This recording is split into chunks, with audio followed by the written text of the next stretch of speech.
Mmeingia wangapi nianze? I want to start this issue. Nataka tufanye haraka because I don't have all the time, but I have decided I have come and discuss this. Yeah. So karibuni sana. Mimi unajua nilisemanga nitakuanga nakuja hapa kuwapea facts. Then from there we choose what to believe and not to believe. So and I'm doing this one without saying that I'm not trying to give you advice of who to support, but inakuja hapa na wapea data kulingana na vile tumeipata. So niko na data mbili saa hii. You know we are trying to track the opposition. Niko na data mbili. Karibuni sana. Kuna data tunafanya na algorithm. Na this is the poll according to algorithm. Algorithm yaandika wapi? Tuko na poll ya algorithm. Poll ya algorithm, Gachagua is ahead. Takuandikia. Gachagua do F41. By the way, it's climbing. Kalonzo, let me focus on Ruto. Kalonzo is at 15. Then Matiang'i is at 13. Ndio hiyo.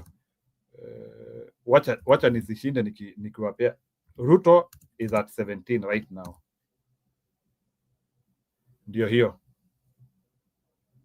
Algorithm hivyo ndivyo inatupea. Now Gachagua ako 41, so the algorithm is giving us that.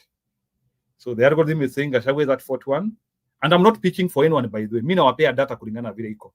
Hii data, the boys who are doing it, they have a very huge data set. Data set here, it is in millions. In millions, Wajari na kutumia linki kidogo. So pole yetu saa hii ile nimewatumia. I'm just trying to nataka kuenda na please, kama kuna watu hawajapiga kura muende hapo mpige kura. Wacha nione hapa kwa simu the live poll which kidogo na kutumia Wanjeri na kutumia nindiragotumira link na ihenya, sababu ni vitu we have now to start tracing. Lazima tuanzie kujiuliza how do we hii mambo, because I want us to be very factual. So kwa poll hii tuite tu live poll live poll asubuhi tuliona Matiang'i alikuwa mbele, so live poll iko hivi. Gachagua is at 49, Matiang'i is at 47. Ile live poll yetu sasa hapa, Matiang'i is at 47, and I don't know why Kalonzo is not picking. Kalonzo is at 4. Kalonzo is at 4. I don't know. So I think this poll will go aligning. It will, if we can get more correspondences, you will see the poll aligning and aligning and aligning. So maybe in terms of trying to advise what is happening here, so we are having two types of, so pia hii live tutaendelea tu kufanya, we see, but the algorithm poll is highly picking Gachagua, and I don't know why. So, and those are things which I want us maybe to advise, and you tell us what would be wrong. Are we wrong, or what is it? Because I don't know. So I'm not pitching for Gachagua, but our poll is picking him. I don't know why. So is it something which you can say like in the ground iko hivyo? In the ground, is it that way? Tukienda huko mashinani, can you pick out Gachagua as a formidable presidential candidate or as a candidate? Because frankly speaking, we have a very robust algorithm, and it is picking Gachagua at a rate of, now when you put all of them, at the rate of 41% sahi. So me, I would want people to come and discuss that, because I'm a bit shocked. I don't know what to do, and me, I don't do data moderation. So mimi kazi yangu ni kuambia kile kitu naona, and then you tell me what's wrong here. what is not happening here. But I can tell you, frankly speaking, Gachagua is becoming a popular presidential candidate. And it is something personally I can pick it. The algorithm has been prepared by very serious University of Nairobi students, 4 of them. Mutai wajua siku moja. I've been guiding them on what to do, and they have picked that for us. And it's not data moderation they are doing. Ni kitu wamefanya and they have picked it up. So I don't know now. So muingie kwa show muniambie, so stories ziko hivyo. So I just wanted to share with you that data because I'm also shocked. So nilikuwa nikitaka kuona kama if I can be able to see hiyo poll saa hii.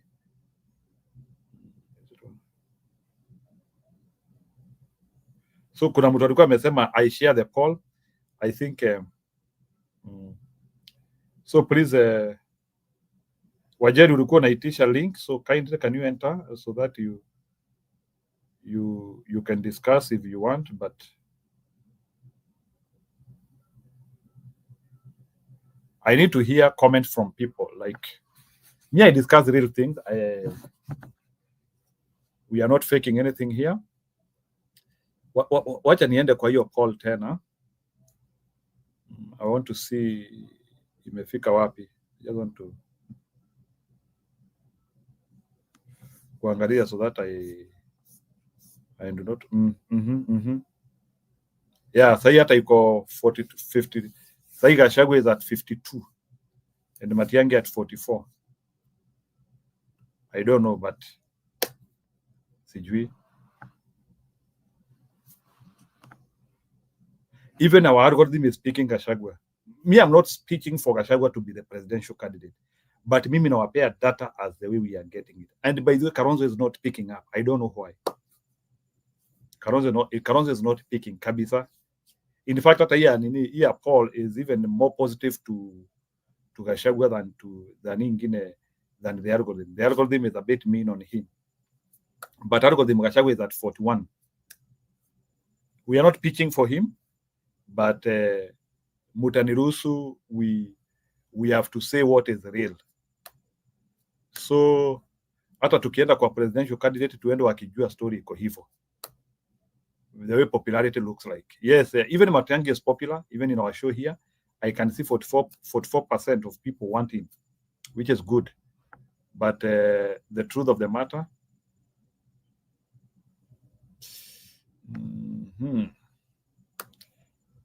I need to hear your comments, please, friends. Niingize Julie. Yes, how are you, Julie? Habari yako? Fine, jinaona umerudi na mapya. Yeah, nimerudi na mapya because we are tracking these things live. Unajua even poll yetu ya live, we were prompted by the algorithm because we couldn't believe the algorithm. So tunataka watu waongee waseme the algorithm is telling us that Gachagua is very popular and it can actually pick him to a scale of 41%. So ile swali najiuliza sasa because ile swali najiuliza ni hii. Why are some Kenyans feeling that Gachagua is not a formidable presidential candidate? Ni kitu ningetaka kujua because he is becoming popular. Julia, that is the reality of the matter. So I don't know, maybe if you have spoken with people in Nairobi, if you have spoken with people in some places, kuna vile like Gachagua is becoming popular. So the question is, can his popularity be given to somebody else, or how is it? That is something I need somebody to advise me. But ikifika ni popularity and the power to become a president, he can do it. Go ahead. So the algorithm, hey, hiyo jina ni ngumu, is a scientific method of doing polling. Yeah, it's scientific method. Hiyo ni ile una algorithm, what you do, maybe to give a small synopsis. You go to Facebook, you harvest all those pages, and you look at the positive talks about that person, and you score for him. So you're in a peak forever. It can even peak like all Kenyans. So algorithm should be more correct than even the live poll. I don't know whether it should be more correct, because first it is scientific. It is not based on human feedback. But there are people who are there, like in Facebook, those are people accounts. In X, those are people accounts. Those are people. I think it is using this on how many times Gachagua is mentioned. No, what it does, it picks not only mentioning, it picks, like, if it's a positive statement, you analyze. If it's a positive statement, you give account. If it's a negative statement, you so it scales between positive and negative. So that's what it scales. So like kama sasa ukiona hapa sasa ikiwa ni 41, it is like you are 41% positive, you are 59% negative. So that's what it goes, even ndivyo inafanya. Yes, It yes. So yes, I'm agreeing with you. So it is looking at how many times Gachagua is mentioned positively and negatively. That is what it is scientific. It is doing a survey as a statistical analysis, especially, and right now with AI and all that, it can be able to survey and go over the internet and serve over the internet, back and forth, left and right, and look at information even for the last 1 month and correct the data and tell us how many times Gachagua is mentioned positively, how many times Gachagua's name is on the news, how many times people have come out and say Gachagua is doing this good thing or that good thing. That is what it is using, and then it comes out with that data. And obviously, I agree that they are not likely to come out with Kalonzo being mentioned, Matiang'i being mentioned. Why? The simple reason is this: is how active these politicians are. Who is the most active right now? Hata ukiangalia Gachagua. Gachagua is obviously the threat to Kasongo. Na mara amekuwa mentioned. Gachagua has been mentioned by his foes and friends in equal measures. And he's loved and hated in equal measures.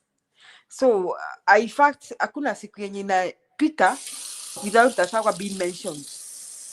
There's no single day that passes without Gachagua being mentioned. And therefore, that tells us why the algorithm is picking Gachagua as the most popular candidate. On the contrary, I think they should narrow to voting.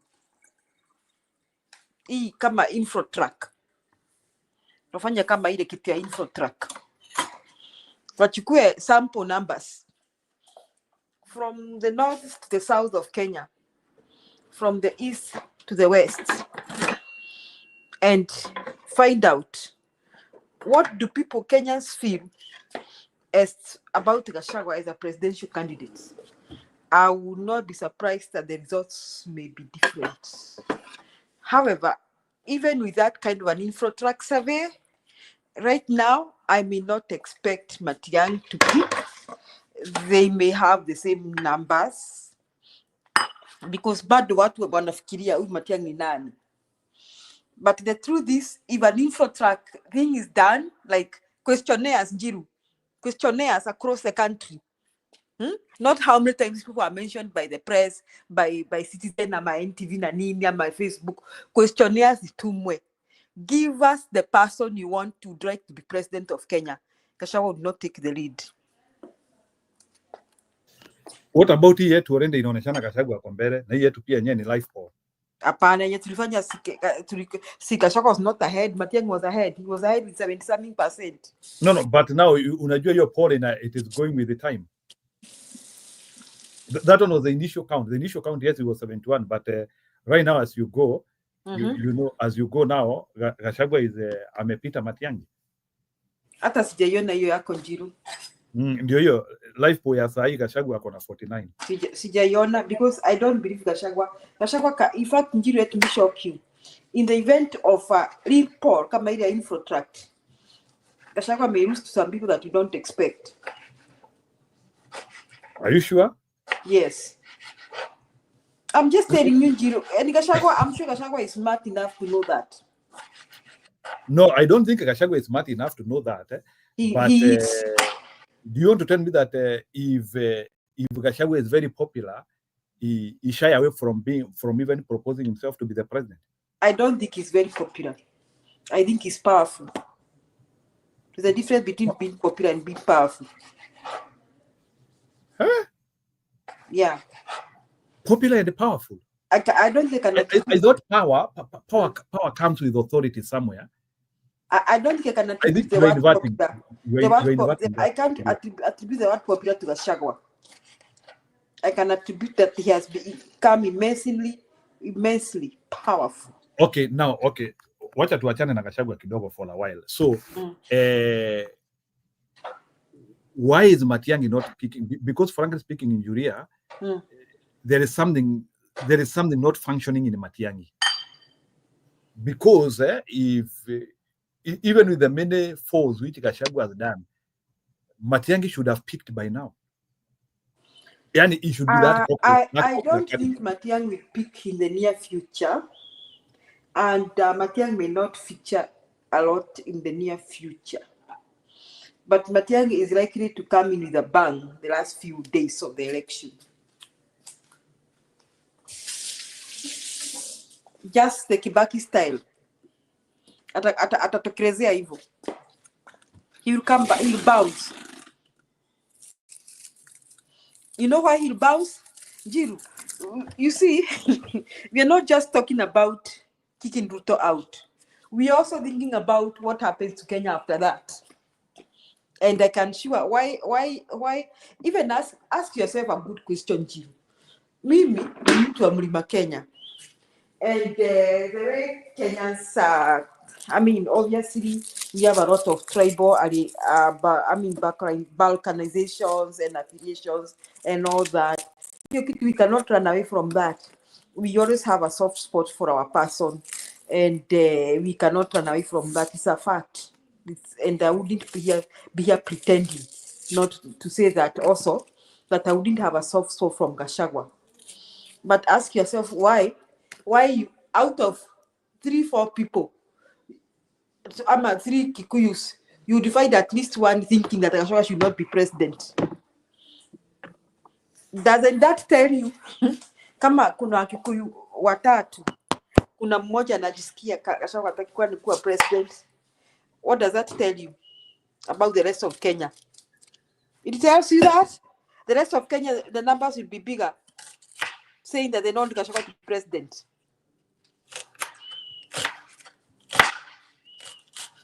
Jiru, will you get my point? Nimekusikia, lakini mimi kuna kitu tu nataka unielezee hapa.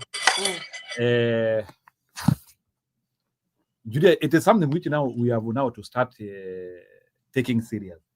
Where you know, there is something we call popularity and favorability. Like, are you favored?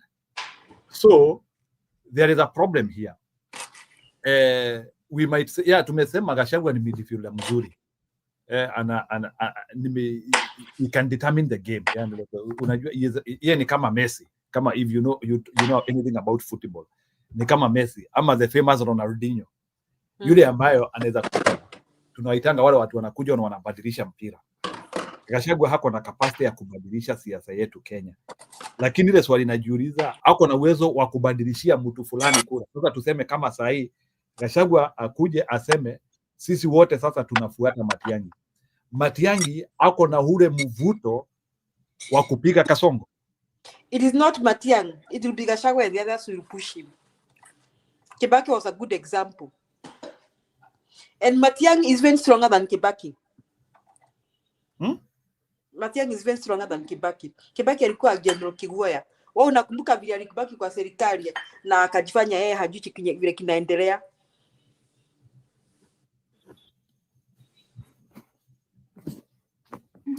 Okay. Jiru nakwambia wacha nikwambie. Wewe ujaona, let me tell you. The biggest mistake the opposition will make is having a Gachagua presidency on the ballot box. But he is popular, Julia. So he's not popular. He's not popular. Somebody is not popular. Muta convince watu waji. What is being popular? Na huyu, tuenda kwa huyu. Hapana, what is being popular? He's powerful. He's immensely powerful. Amepata nguvu ile mbaya mbovu, yani ako kama train iko kwa mteremko haina break. That is Gachagua, unaona.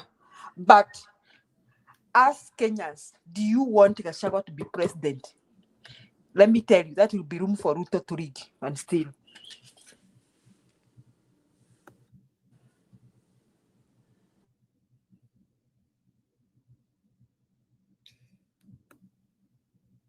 Wow. Yeah, mimi Julia, unajua I wanted you to advise me more because let me even tell you, Njiru. Mimi kazi yangu ni kufuata tell you data. here. Mimi nafuata data, alafu sasa mimi nawapea data, nawaambia mreact. Can you react? Wacha hiyo data, hata yako si hapa. Mlisema yule mama alikuwa anaongoza na kulienda aje Trump akamtoa huyu mama hapa. Wacha nikwambie, mimi sijaifuata. No, of course mimi sikuwa nafuata mama. But kama uko mfuata, the truth is the polls was saying she was reading all through. That is the truth. She was reading. So how scientific polls were? There were also pollsters who got it right. It was not all polls. That's what I'm trying to say. In most of the polls, she was reading. No, but the polls which she was reading, some of us we did not follow them because, frankly speaking, Julia, let me tell you, all the polls where the woman was leading, most of them they did not give us scientific information. They were political polls to give a narrative. But ungefuata wale watu walikuwa nafuata scientific polls, a poll whereby like you are serving like 2 million data points, you can actually pick a winner. And that is why I'm telling you, Njiru. I'm telling you this. Let me just tell you. I'm telling you, I'm mtu wa mlima. Kwa hivyo you can agree that I have no bias against Gachagua. I have no tribal bias against Gachagua. Okay? Gachagua will be the worst candidate for the opposition. And will give room to even rig and steal. Kwa sababu gani? Unaona, we are not just looking about. You know, Julia, let me tell you, do you know that if you pour Ruto and Gachagua is in the ranges of 80s? Njiru. No, so me, I'm telling you, kulingana na vile iko like actually Gachagua is mirroring Ruto. Me, I'm telling you from a very scientific poll. Do you even sit and imagine a Gachagua government? No, it's not about imagining a Gachagua government. Is imagining getting Ruto out and also having people who can prevent a second term for Ruto. You know, those are the questions we need to ask ourselves. Okay. So how can we prevent a second term for Ruto? Hapo ndio inafitanga, unaona, watu wanaweka selfishness scandal. Okay? Gachagua needs to know that many Kenyans cannot trust him with the government, but we can trust him with removing Ruto. So aweke selfishness kando, aderive Kenya from Ruto, na kubali kwamba we are not sure that he can govern our country effectively. Aya, Julia, relax kidogo. Hebu tusikie Brother Benson. Brother Benson, karibu sana. So we are reacting to some information. We are trying to synthesize. Unajua saa zingine we synthesize. We don't know these people. So there are some guys who have come up with an algorithm, and it is possible to track the Gachagua popularity in a very huge data set of an algorithm. Then, since we went ahead and we have also done a live poll where people are voting.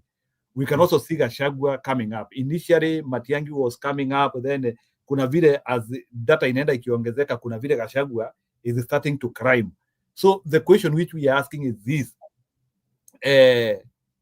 whatever we are seeing, like Gachagua, like emerging as a formidable candidate for the opposition, is it something which Kenyans will buy or they will not want? Or maybe first of all, before Brother Benson, you respond on that. Do you think this data makes sense? Ama ni vitu hazieleweki? Because I want us to synthesize this.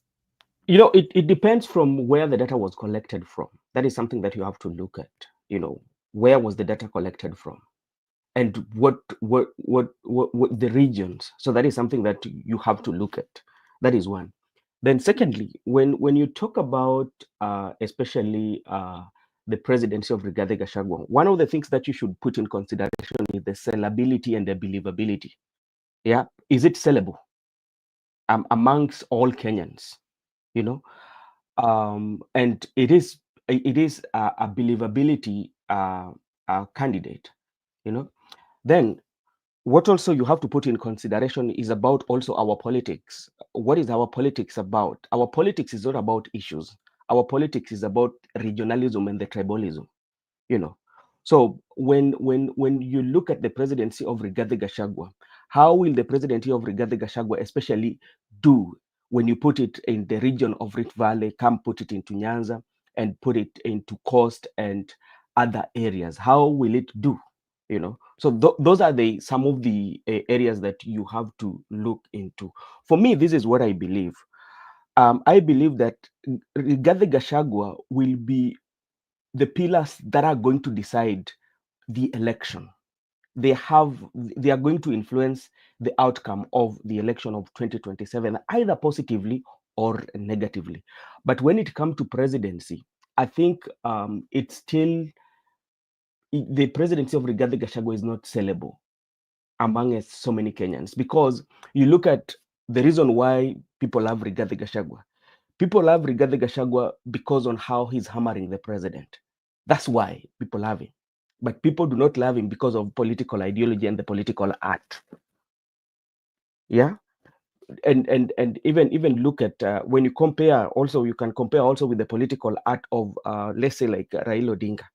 You know how people love in different ways. And if you look at the political, especially when you look at Raila Odinga, people love Raila Odinga because he's somebody who has always stood with the social justice, you know. So people always know him for that. That's why even if people do not vote for him, and when there's a crisis in the country, people will call out him and say like, we've not heard you speaking about this, because that's how he built his politics, you know. So for Gachagua, it is about how he's dealing with President William Ruto because of his administration. Kidogo brother Benson, unaona Yeah. hii algorithm ndio nataka uielewe kidogo. Algorithm is ni Kenya mzima. Yeah. The algorithm is not biased. That's like you are mining everywhere. Yeah. So for the live poll, it could be a bit shaky for me because live poll is easy to mepiga hapa. So but live poll was meant to indicate for us. But I can tell you like if I tell you like algorithm, if I tell you the amount of data points iko nayo, you'll be shocked. We are talking of data points of close to 1.3 million. Yeah. That is a combination here X na Facebook. That is where we are juggling. So Facebook, huge data, X, huge data.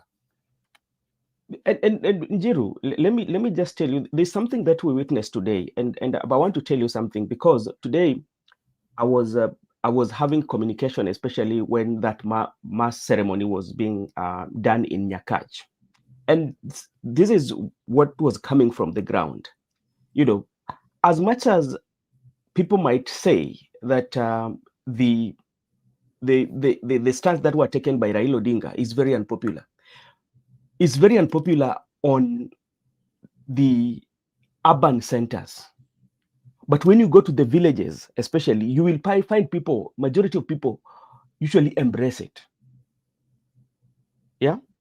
When you go to the rural, not urban, but rural areas, majority of people and really, really embrace it. So when this algorithm was being done, did they put in consideration about that? No, algorithm is live. Inatopeanga algorithm it tracks ni real time. The algorithm is real time. Kama sahi like we have been tracking like ukiangalia from last week like in real time ni kitu inaenda ikichange with the way ni kitu real time yani. The API keeps on updating. So and when it takes, what are the pointing factors? Because it might depend with the current situation, because like you find, even if you look at right now, when you go to the Google, the most search or the most talked about, especially when it comes to Kenyan politics, Rigathi Gachagua is the most talked about politician currently. Because how? even the government, especially the broad-based government, where everywhere they go, they have to talk about Rigathi Gachagua. They don't even talk about their policies. They talk about how is Mkabila ameenda huko akasema nini. So they speak But you see, about the algorithm has to pick that, because you see, the algorithm is scaling negative statement and the positive statement. Yes. And it gives you a ratio. So that's why he's on the rise. That now when it comes to voting, will those one inform the decision, especially in the ballot box? They inform, because your positivity has a tendency of, when you are given difficult choices, positivity, your positivity can drive. How many times have you voted for people you don't like, but you are positive to them? Do you know that there's a difference between being positive to somebody and having a like to somebody? Ni watu wangapi umepigia ambao wewe upendi? Watu nimepigia na mimi sipendi. Upendi? No, sijawahi pigia mtu mwenye sipendi. Sijawahi pigia mtu mwenye sipendi. No. How many people? I want to give you a case of Sakaja. How many people in Azimio voted for Sakaja and they voted for Raila? Yeah, and in that case, now you have to look at it in two ways. You're looking at one, people might have voted for Sakaja to punish the decisions that were taken by the Azimio, to tell them that because it was something you could track on the positive rating of Sakaja as opposed to Igade. We could see it. Now that is what we call now positive rating. Positive rating is tendency of it's like a sway. You can be swayed even if you don't want that. It's a sway. So that sway is very challenging. So ile kitu najaribu kusema, I'm not saying that Gachagua should be the president, but frankly speaking, Bwana Benson Bwana Benson, is that Gachagua positivity is very high. And you know that positivity is the one which puts charge on presidential request. It is part of bargain, like hata wakienda kuketi chini pale na Matiang'i wataanzia kuulizana how is your rating, like for example, and this rating, by the way, hata ukiangalia, like for example for Matiang'i, if we try to scale Matiang'i in Kisii land itself, is he positive? Like can Matiang'i outbalance the positives and the negatives? Does he have an equal number of people who want him as who do not want him? Because that is what you need. Like if you go to Kisii, ukute kwa watu 1,000 wanataka Matiang'i na watu wengine 1,000 wamutaki. That's where your problems are. So that's what we say, because again, if you go to voting, even if that number shrinks, shrinking sana. Even if like for example, let me tell you, like Donald Trump. I want to give you an example of Donald Trump, because huyo nimetrack mimi mwenyewe. Donald Trump unasikianga favorability yake iko chini sana. Unasikianga like zile tunapewa na ma CNN, saa zingine tunaambiwa like favorability yake iko 39, saa zingine iko 41. But lakini ukienda kwa favorability rating yake on the people who want him to be the president, it shifts to 85%. Why is that one so? Because the people want you to be president, they will always scare you positive regardless of any other opinion. You post there. Donald Trump, in fact, anaongelea yani vibaya, yani ni mtu tu, hata kama umjui utamchukia kama umjui. Okay? Lakini when it comes to people deciding who they want to be president, they decide that they want him to be president, and unlike the other person who seemingly portrayed a good positive figure. That is the same thing with Gachagua and Matiang'i and the others. Right now, Gachagua is immensely powerful, and that is why your algorithm yako inamportray kama most popular, kwa sababu he's mentioned every day by both his enemies and his friends. That is one. Lakini the question is, do Kenyans want him to be president? That is what we are disagreeing with you. And I agree with Julia, because like you have to look at electability. When even after February, but has that research been done? Okay, let me ask a question. Like if we ask about electability of Gachagua, who told us Gachagua cannot be president? Nikuuliza tu. Nobody. Who told us Gachagua cannot be president? Nobody has told that he cannot be the president. But now, what you're looking at is you're looking at electability amongst the presidents that we have, you know, amongst those who are wants to vie for presidency. Yeah. So let's take for example, we have Kalonzo Musyoka, for instance, in their group. Yeah, we have Kalonzo Musyoka, we have Matiang'i, and we have and the Kalonzo is doing very worse by the year. Kalonzo yeah. I don't know. Kalonzo is doing worse. And yeah, even if he's doing worse, so this is now the scenario where by confronting Kalonzo, and I've always argued it this way. Let's say na kwa nini KTN ilituambia Kalonzo watu ndio wanataka? Let me give it this way now. When we are talking about Kalonzo, and you can help me reason about it. Look at a scenario whereby if it goes that the united opposition has decided to confront Matiang'i to be the president, yeah, or they say Matiang'i to be the president, and maybe Kalonzo to be given the flouted the cabinet secretary, the prime cabinet secretary, and Kalonzo will be weighing options. If Matiang'i becomes the president, so which means they will stick together, hypothetically, that they will stick together for 10 years. So which means Kalonzo has to wait for 10 years. Yeah? For him to be the president. Kalonzo, if 2027 is not becoming president, mambo yake imeisha. So those are now some of the things that can be on the table, right? So they look at it this way. So which means if Matiang'i goes for presidency, Kalonzo will have to wait for 10 years. And if you wait for 10 years, you have to retire, not to wait, to retire. To retire. The right one, to retire. Yes. Or let's say about the retirement. So that's why you are finding that, okay, the people from the president's side were wooing him. They were looking at it this way. You know, you can wait for 5 years, compare 10 years and 5 years. So we decide to give you the deputy president, because one of the factors is if he goes, he will bring in a block, you know. So you're looking at 10 years and 5 years. Which one is more favorable for him? So those are the factors now you will have to look at, you know, for Kalonzo.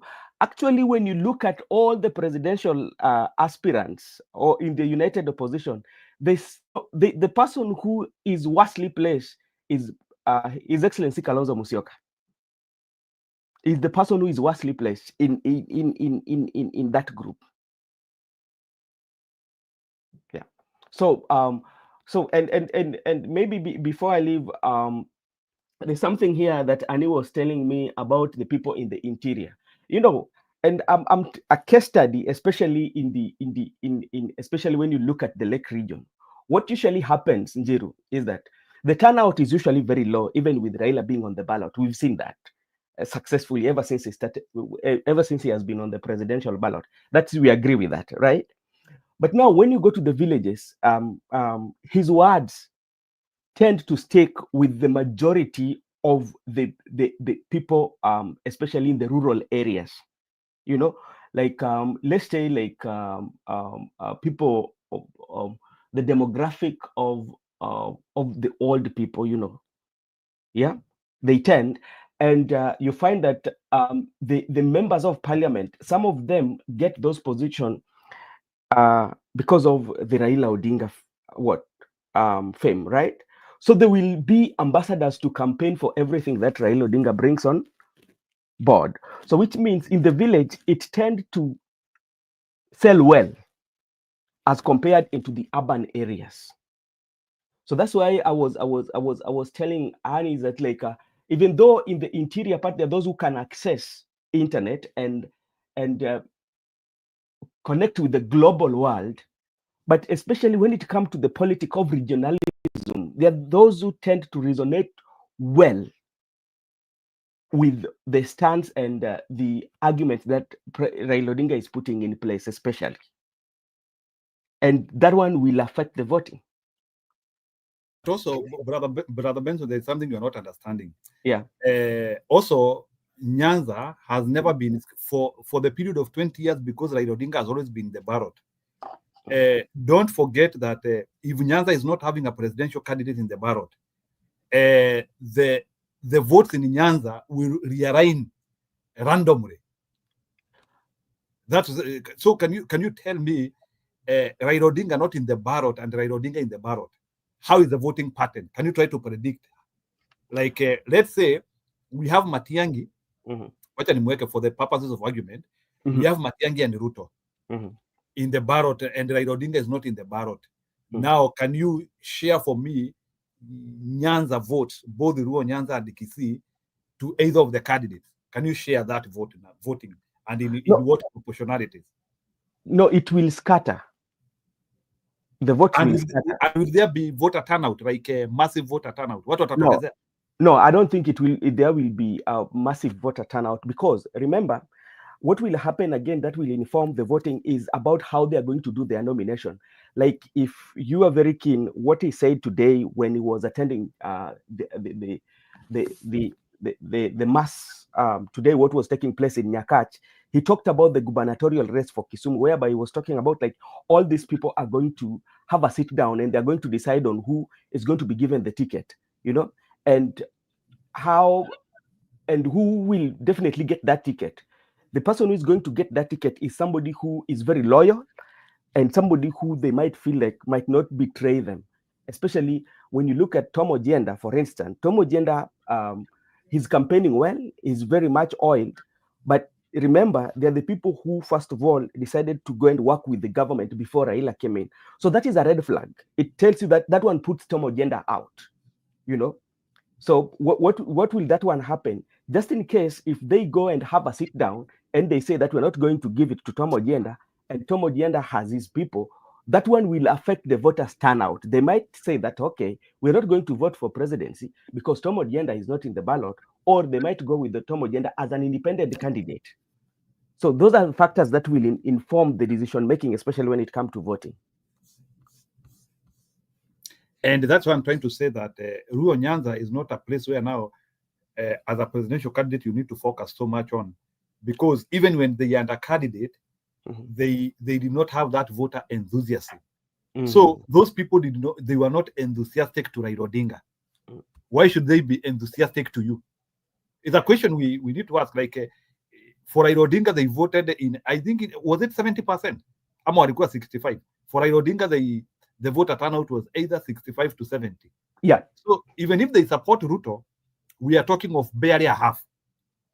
I don't see how they will be able to vote beyond a half. So that is one. Then number two, remember, they used to vote for Raila Odinga man to man. Yeah. If there is no person of their own, be assured that Ruto votes. Ania nichapa. Forget about Anne. Unajua hata nimekuja kuona mimi nafikirianga Anne ni AI, by the way. Ukifocus na Anne, unajua Anne anaweza kuwa ni AI robot. Wewe tu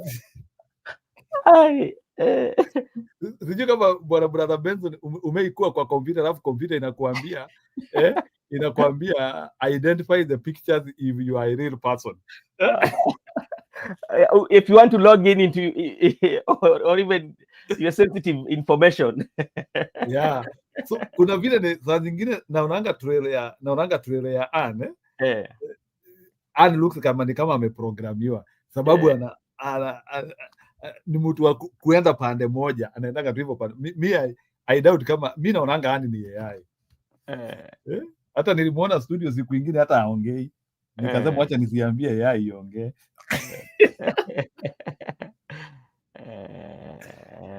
Okay. So father ananiambia kitu, algorithm is doing well on popularity. Remember, Matiba popularity and Gachagua is at that level. Yes. So the question which I'm asking is this: will Gachagua be selfless enough, even with all this popularity he is receiving, because it is traceable? Asembe sasa, for the purposes of Kenya, I shun down popularity to support yule mtu mnataka. Ni kitu nauliza, like, or do you think brother Benson, can Gachagua shy away from vying for president? Ni swali nauliza.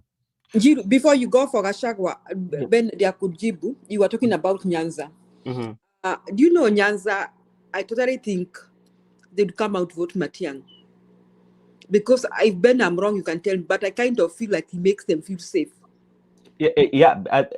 When you especially when you look at, you do comparison between Matiang'i and president, I tend to feel that the majority of people would vote for Matiang'i. They would have a soft spot for him. That I agree with you. And is it uniform like that? Is it only in Nyanza? Can Matiang'i have a soft spot in wanaitwaje, like the Duale people wa Somali? Even okay, Yeah. I don't know about the Duale, even the Kalenjins may come out support Matiang'i. You know Matiang'i has been probably people like Njiru and others have been feeling like he's not coming out abrasive, and he's not abrasive, he's not aggressive. But I kind of think he's also playing his cards well. He doesn't want to be aggressive because No, but Juliet, it is very unsafe. Let me finish. No, Okay. Probably he's trying to make feel Kenyans safe. Do you know why Raila Odinga has been felt like a threat to the people of the mountain? It is because of his aggressive politics. And a long time, the mountain would even have voted somebody from Luya land, even the likes of Michael Kijana Wamalwa and Akina Mudi were worries for presidency, because they may have felt safe in their hands, but not Raila Odinga. Let me say this: Raila Odinga has, because of his aggressive politics, just like Gachagua, has posed himself as a threat to communities that don't like him. So every time there's an election, they come out to vote. They can vote for anybody to vote against Raila Odinga. But Matiang'i is not presenting himself like that. Gachagua is almost presenting himself like that. He's almost. He should be careful, Njiru. He is almost presenting himself like a person who may pose a threat. And therefore, there are some communities that may decide how because they feel threatened. Unlike the people like Matiang'i. So that is the difference, Njiru. That I'm saying that you are asking Ben, do you think Gachagua will be selfless? Maybe Ben can respond to that. And to appoint or to support somebody, or how? Maybe Njiru can modify it. Mr. Njiru.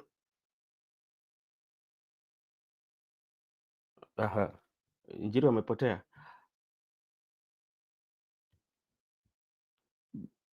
Njiru anapenda kuacha watu wakihang. Sasa ndio maana kukua hii daktari saa zingine ina mimi sasa nimeamua sitakuwa daktari. You know my professor in maths, Benson, Yeah. used to carry Friday alikuwa anavaa nini, a robe, an orange robe, a robe for, na alikuwa na carry a very huge cross. And then he never used to shake our hands. So, and because we were few, we always were inside that tunataka kumsalimia na mkono, alikuwa nakasirika sana.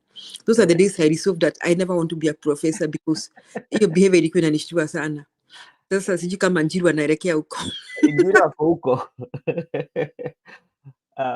Njiru, what did you say about Rigathi Gachagua, especially when it comes to other presidential candidates? No, what I was asking is, unaona hii popularity ya Gachagua, si hata yeye ajui. He knows he is very popular. So ile na I'm in conjunction with what father is saying. So nasema yani like how will Gachagua be convinced by anyone that wachana na hii kitu, na yeye mwenyewe anaona like he can easily galvanize people, because najua Gachagua ile kitu anajua is that the only thing you need to do is to accelerate Ruto negativity. By the way, let me tell you, if Gachagua want to become a president, is to put a turbocharge, aweke turbocharge ya kuongea vitu mbaya about Ruto, and it will gravitate people more and more towards that side. Yeah. But this one, and I think it is something which has been proven to work. It is working. If you are because najua ni kama, I think Ruto ni kama ameharibu jina sana, and I don't know why it is that way. Yeah. That if you are too negative on Ruto, it's like Kenyans feel is like you are a leader. There is go somewhere, Benson, ni kitu iko like ukisema huyu mtu anafanya hivi sijui nini, it's like being negative to Ruto is like an equation that wewe ni kiongozi. So ile swali nauliza ni hii how will even these other candidates will be able to balance between pricking Ruto and also playing safe if they don't want to injure other people, because there's no in which ikipika ni story ya Ruto, you still want to play in the fence and you want to win a presidential candidature. Like, for example, if you look at Matiang'i, up to now he has never mentioned Ruto. Do you think that one is still safe? Can Kenyans trust him? Somebody who is not even mentioning the direct opponent. Why is Matiang'i not mentioning Ruto? Because it makes me scared. You see, let me tell you something. Maybe Matiang'i, you know, like right now, Matiang'i, he's still finding his bearing. And the reason why I'm saying that Matiang'i is still finding his bearing, one, as we speak right now, we still do not know. We just only have speculation the kind of party that Matiang'i will be running on. Especially, we are talking about Jubilee, you know. And if you had his last interview, he was talking about so many people have confronted him, actually to be the flag bearer of those particular parties. But he doesn't have a particular party right now that he said that this is party whereby I'm registered. So that is something that is making him also to be very careful. Another thing is maybe Matiang'i is trying to build a political art of his own, because like if you look at all these politicians, they have their own political art. You know how they play those political art, you know. But now maybe Matiang'i is trying to bring in another political side that Kenya are not used to. So that's why like many people maybe are arguing like he's so soft on the political field. And if you look at our politics, but I think, Brother Benson, as you say, even as he is soft, so that we can advance the story, is he not analyzing and knowing that if you are not touching Ruto, your popularity is not growing, and you need popularity to build your presidential campaign? Is he not aware that you have to go head on with Ruto for now? But if you listen to him, you remember when he was addressing the town hall, there's some of the things that he spoke about, you know, especially things to do with education. But these are, of course, he can speak. The problem is here about issues. No, forget about even as you're talking about issues, but you have to personalize issues. You know, every problem has an owner. Unajua huwezi ongea story ya mashida and you are not pointing out hiyo shida imetoka wapi. Hata Brother Benson, goja kidogo, I know you have a wife or you don't have, I don't know. Hata bibi yako akikublame anasemanga na hii shida ni wewe umeleta. Hii shida wewe Benson. Lakini bibi yako haezi kuanzia kusema sijui hatuna hii, lazima at the end of the day anaanzia kusema wewe Benson na wale marafiki zako nilijua hii kitu haitaenda pahali. So that is the problem. You can be talking about issues but you are not personalizing them. That is the problem. You have to personalize the issues. Where are those problems coming from? You cannot just be saying that the education system is not working and you are not attaching the problem to the person who has brought it. So tunaweza anzia kushindwa, kwani hii kitu ilikataa kufanya wakati wa Kibaki. You know, if you start attaching people, you are now even giving us time. Oh, kwa hivyo ni Ruto ameharibu hii kitu You see, you have to attach people. I don't know, like it is something Matiang'i has to learn quickly. You cannot talk of issues without talking of the people who have brought the problems. Go ahead. I think also why maybe I'm not speaking on his behalf, but like I'm looking at him as somebody who feels like his legacy will fight for him. What he has done, especially being as a civil servant, working under the administration of Uhuru Muigai Kenyatta, and the changes he has made, he feels maybe those are going to fight for him, and people already know him, so he doesn't want to go head on. But for one thing that I believe is that if he will identify himself with a particular political party and now says that, okay, this is the particular political party, and when he will start talking about those issues, then he will go on the political attack, you know, and very soon we will see that. But for now, I think he's still maybe arranging or branding himself, you know, and before he comes into I thought even not branding, you have to keep on learning, and you know, let me tell you, Brother Benson, the first step of becoming a president is to understand the narrative. Globally, if you don't understand the narrative, you will never be a leader. That is usually the first step of becoming a president globally. Ikuwe ni France, ikuwe ni America, ikuwe ni Kenya. You have to understand the narrative. Yeah. So I want to give Matiang'i an assignment. Please, can you understand the Kenyan narrative? And then from there, the next step, you have to identify the problem, and those problems, you attach them to people. I give you an example. Yeah. Unasikianga like when Donald Trump ako kwa podium, Yeah. utasikia mashida zote ziko na watu. Bush alitufanyia hivi, Hillary Clinton na mume wake alitufanyia hivi. You know, and he was very good, especially in calling the names of each and every, of course, opponents of him. He had a name for them, because every problem you have to give it an honor. You know, this is what happens, Brother Benson. If you don't personalize problems, you are escaping accountability. Unaona kama ni kama saa hii utokeze uanzie kutuambia watoto wetu hawasomi. So kutuambia watoto wetu hawasomi, we don't get it. Lakini ukitokezea tu kwa podium alafu tu useme Ruto is making our kids not go to school. I want to give you 2 political statements and you tell me, yeah, siku hizi watoto wetu hawasomi. And then because of Ruto, our kids are not getting educated. Can you discuss those 2 statements? Yeah.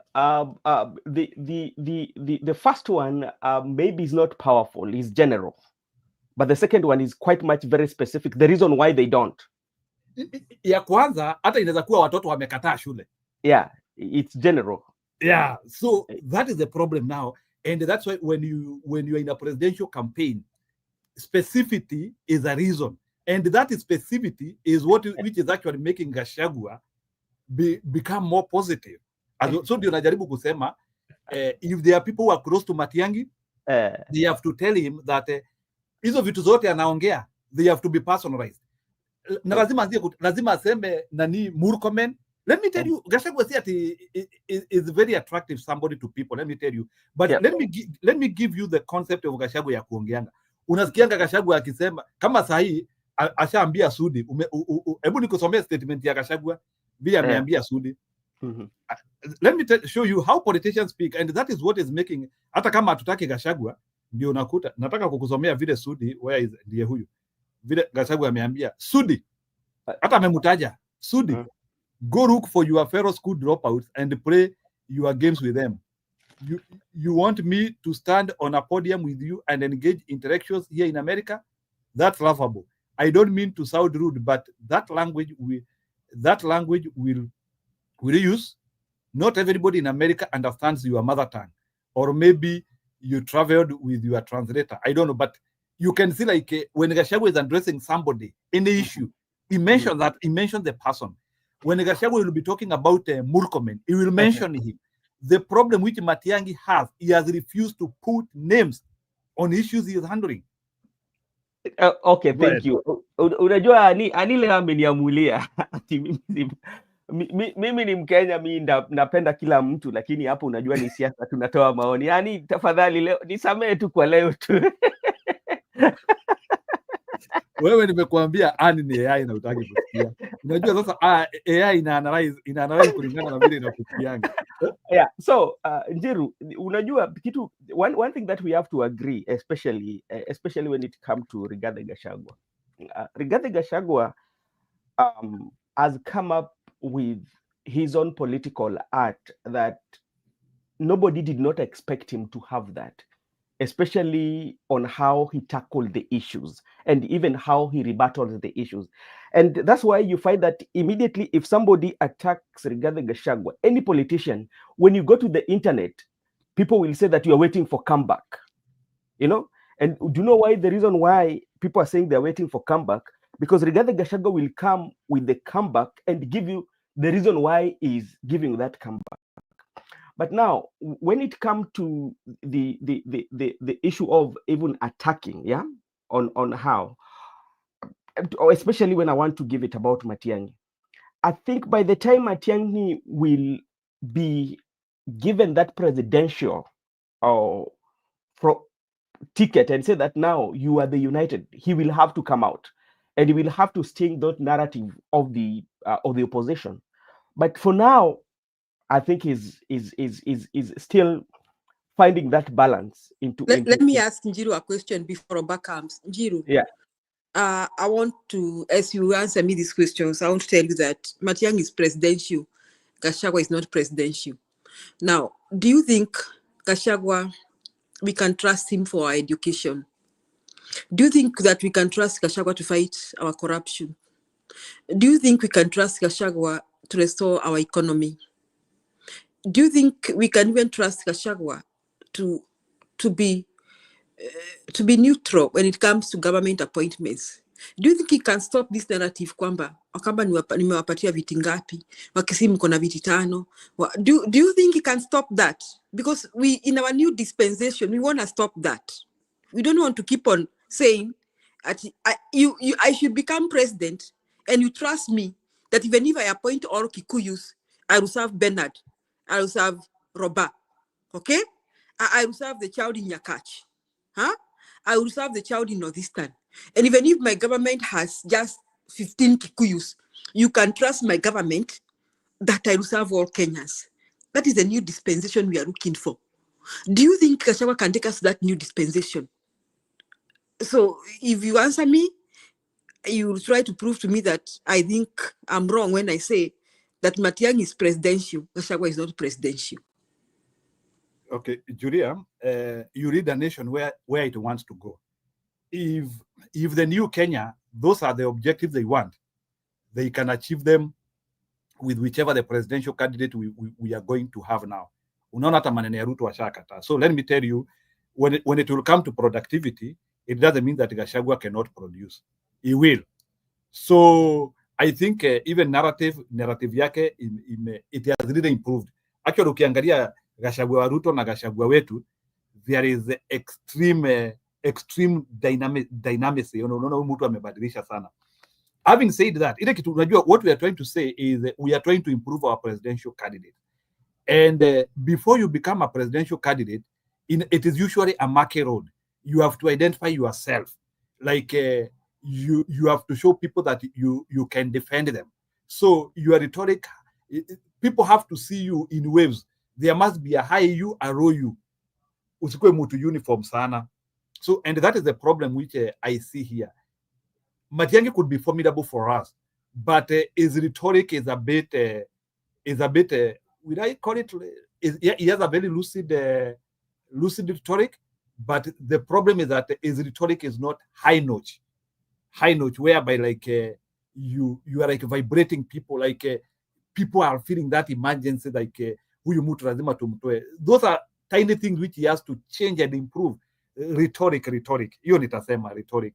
Kuna vile like Kenyans need to feel charged. Unajua kuna vile yani wewe ukisema unataka kukua rais, yani people are expecting, nasema yenyewe ni kama sasa nguvu mpya inakuja. We need that reason, that emergency, that huyu Ruto lazima tumtoe. So there are things which he needs to improve slowly, but he has to start now personalizing. That's what I said. Matiang'i cannot continue without mentioning Ruto, the other guy anaitwaje, Murkomen, all those people, all those guys who are destroying the nation. You cannot shy from mentioning them. Anyway, Roba, welcome. Tuko hapa. We are reacting to some things here. We were just saying that we can now see Gachagua popularity coming out, and it is visible everywhere. So how is that popularity going to be? Matiang'i is also equally popular. We can see his popularity. How are they now going to balance? Because sasa tusikue na the waves whereby they are like fighting each other, like who should be the presidential candidate, who should be the deputy, like and how should the narrative be? Unajua siku hizi hatuongeange vitu ya Ruto. We are talking about how to improve our candidate. Go ahead. Thank you, Ben. Thank you, Jury. Thank you, Njiru. I hope you guys can hear me. So yes, we can. Okay. Yeah. Okay. Yeah, I've been listening. I hope Njiru hata tuacha hanging. Niko hapa niko hapa, ongea na kusikiliza. Ni mimi nimehang ama ni wewe? Roba, ni kama umehang bwana. Roba umehang ama brother Ben yaji? Ni kama ametupwa nje. Eh, So Njing, you are saying that Gachagua can perform. Unfortunately, we don't have a track record of Gachagua performing, but we have a track record of Matiang'i performing. And we only have a track record of Gachagua working with people who have sent Kenya to hell. So that we the track record wiko nao yake ni mbaya. Hata yeye bado anajaribu kujisafisha. You are saying he's improving. Yeah, that is true. Yes, you are saying he's improving himself. He has to improve himself. That image of he only cares about the mountain. He really has to work on that so hard. Hiyo lazima atie bidii. Na hiyo kitu hajatoka kabisa. Unaona, every time he's complaining about Ruto. Akitoka si ground inaenda. Ni base. He's complaining every time he's talking about, out of time he talks about Ruto. Ana complain kwamba Ruto ameweka watu yake wakali. While that is true, our problem is not even wakali. I think Bernard will agree with me here. Our problem is a poor performance of Ruto's government. Unaona? So we will not want somebody who every time anakuja kutuambia kwamba Wajaluo nimewapatia viti 5. We want to get out of that. Na Gachagua hapo bado hajatoka Njiru. Gachagua hajatoka hapo. People don't just change. You can remove the man from the bush, but you don't remove the bush from him. Yes, so but you can improve the bush also, Julia, you can also improve the bush. So hata huyo mtu akiwa kwa bush, hiyo bush imepaliliwa. You see, so when it comes to public performance, Gachagua we lose very many points, let me tell you. Yeah. Roba is back. Roba ongea kwanza, naona kama anatoka hivi na mshumbo. So about guys, at this I don't know what happened with my power. It just went pop. I just came out. Okay, so what I was saying was, let me just get to the point. Here's my opinion. I think at this point, let us also look at what has happened to our country when it comes to candidates. So one thing I can tell you at this point, Gachagua, yes, is popular, yes. But is he popular to be a presidential candidate? No. Here's why. If he's the candidate, we are done. I'm telling you. Wataleta hii mambo ya ukabila yani mkabila until it hits home. And that's how the election will be won. At this point, I think, yes, I agree with Nchiru one thing. Matiang'i is being overcautious. Okay, he wants to look presidential. He hates looks presidential, sorry. But he's being overcautious. Mentioning names, okay, I give you that. But you see, you don't want to be somebody who looks like extreme. You see, he still has time. And I think he's buying time. And the way he's doing things, I like it. Just be moderate. Time will come when you can also just go extreme. At this point, I agree with Churi. If Matiang'i is the candidate, I'm not talking because I come from wherever he comes from. No. I'm just saying from what I'm hearing, because I care less anyway who comes the president of Kenya at this point. Because I've been disappointed with Raila for all these years. Well, I still have my uniform hapa ya Bruce shuti yangu nilikuwa na nitakuwa kufaa. I still you know, at this point, I don't care as long as who gets this man out. I would appreciate it. So what I'm saying is this. Matiang'i looks like it's something I didn't know about him. Now, mimi nimefanya research sana because I didn't know more about him. Nimefanya research sana. Inaonekana he sells both sides. He sells both sides. Kwa sababu, let's be sincere. He did something on the Ministry of Education and other ministries ambao people appreciated that something was done. Just because of that, they just failed. he can come out and do something good for the country. So for him to succeed, if he becomes extreme, talking about like the way Gachagua can just, he attacks, Gachagua is attacking dog. He can be a makamu wa rais, or he can be maybe the whatever seems good for him. But he cannot be the presidential candidate leading a team with that kind of extreme. No, it's not going to work. That's the way I see it. But at the same time, I don't know where you take Caronso. If Caronso or Gachagua is one of the candidates, we are done. And that one, take to the bank. We are done. Here's the thing. For me, Okay. Why do you say we are done? Can you prove it? Can you prove it? Can you explain to us why? Why do you think if Gachagua is the presidential candidate, we are done?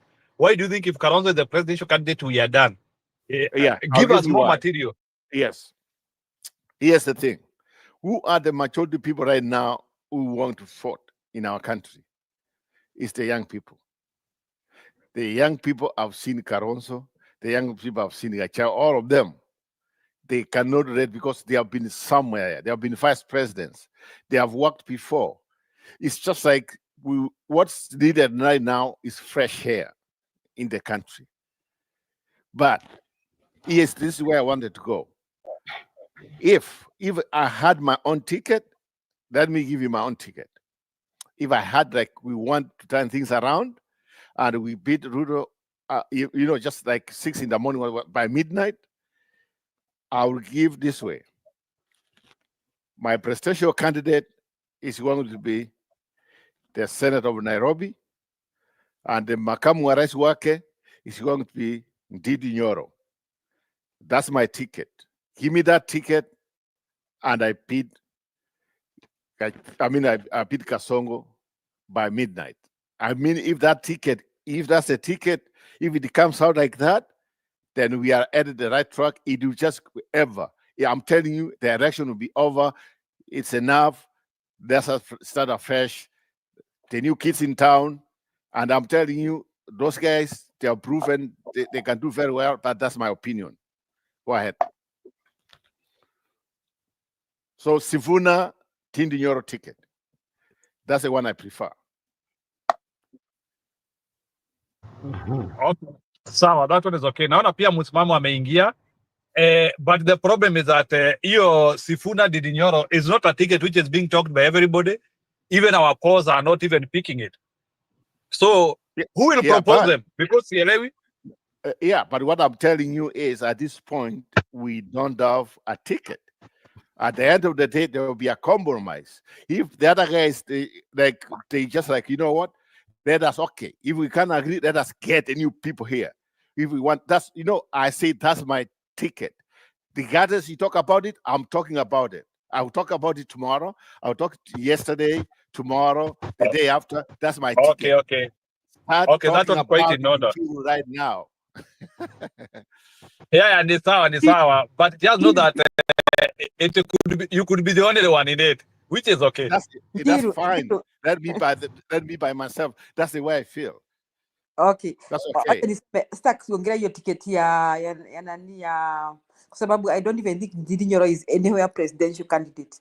At least Sifuna is kuwa governor wa Nairobi, but Ndidi Nyoro I think he's very far. Now, going back to Matiang'i, if Gachagua vies for presidency, that will give Ruto room to rig, not to win, to rig. If Matiang'i vies for presidency, it will be an uphill task. If the rest or everybody else backs Matiang'i, it will be an uphill task for Ruto to rig. So if Matiang'i becomes, let's say he's the candidate, the president, who is he want for us to fight? Because that one might matter too. Okay, I think the vice, they should get vice from Western Province. And then they can line up the likes of Kalonzo Musyoka can be given the Prime Cabinet Secretary or Speaker of the National Assembly. In fact, I think Gachagua should be given the Prime Cabinet Secretary. Yes. Then Kalonzo can go Speaker for National. Kalonzo can be Speaker for the Senate. And or it can be Attorney General. or Attorney General. Guess who the person I need for Speaker for National Assembly, Mother Wangari Karua? Because He's going to be the governor of Kirinyaga, I think. I don't want her to be governor of Kirinyaga. She needs to be the national government because Kenya needs her. Then we can also bring in Maraga somewhere. And you know, there's another lady that I called Faith Adhiambo. You know Faith Adhiambo? Yeah, Faith, the one who the president of the Law Society of Kenya. Yeah, she she's needs very to be good. that government. She has been very instrumental. I like the way she does things. Yes. I just love that lady. Then we can have Sifuna for governor Nairobi. Sifuna for governor Nairobi. I have to mpatia kina Igathe ama somebody because Sifuna has proven hata kama ako ODM, Sifuna doesn't have any scandal ati ameibiwa wa Kenya. Sifuna has fought. So Sifuna, we can ask Sifuna. So we need somebody from Western Kenya to be the running mate for Matiang'i. And then Gachagua should just decide to help Kenya and be the kingmaker, as in Matiang'i Tosha. Now, in the event, that is if Ruto is vying, if the event something happens, works of God, or Ruto resigns, and Ruto is not vying for presidency, I would rather they don't nominate anybody. They don't have an alliance. What wajuke kwa dembe. Guess what will happen? Because Gachagua will have managed to marshal a lot of votes. Ile Jiru anasema. Round one, there will be a runoff by the way. Round one, he may likely to be leading.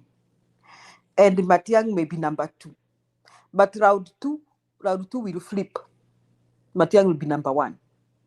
That is what a runoff would do to Gachagua. And I think also, too, that me, I'm sorry to cut you off. The way I just feel like Matiang'i is going to make, if there's these feelings, they can sell him like, you know what?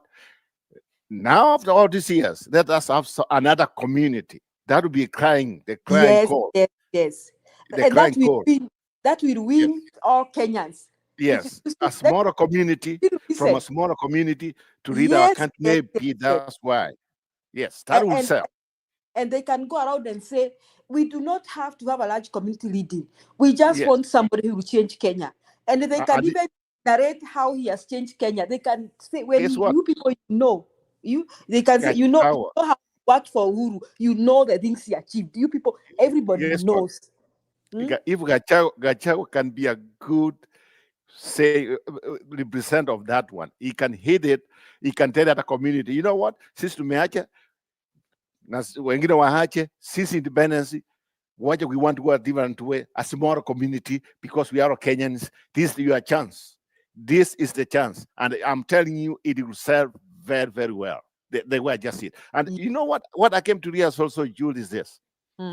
Unajua, when Matiang'i was all this time, he was Minister of Education. Unajua, wakati wale watoto walikuwa watoto. Now, those are the generation now, tunaita Gen Zs.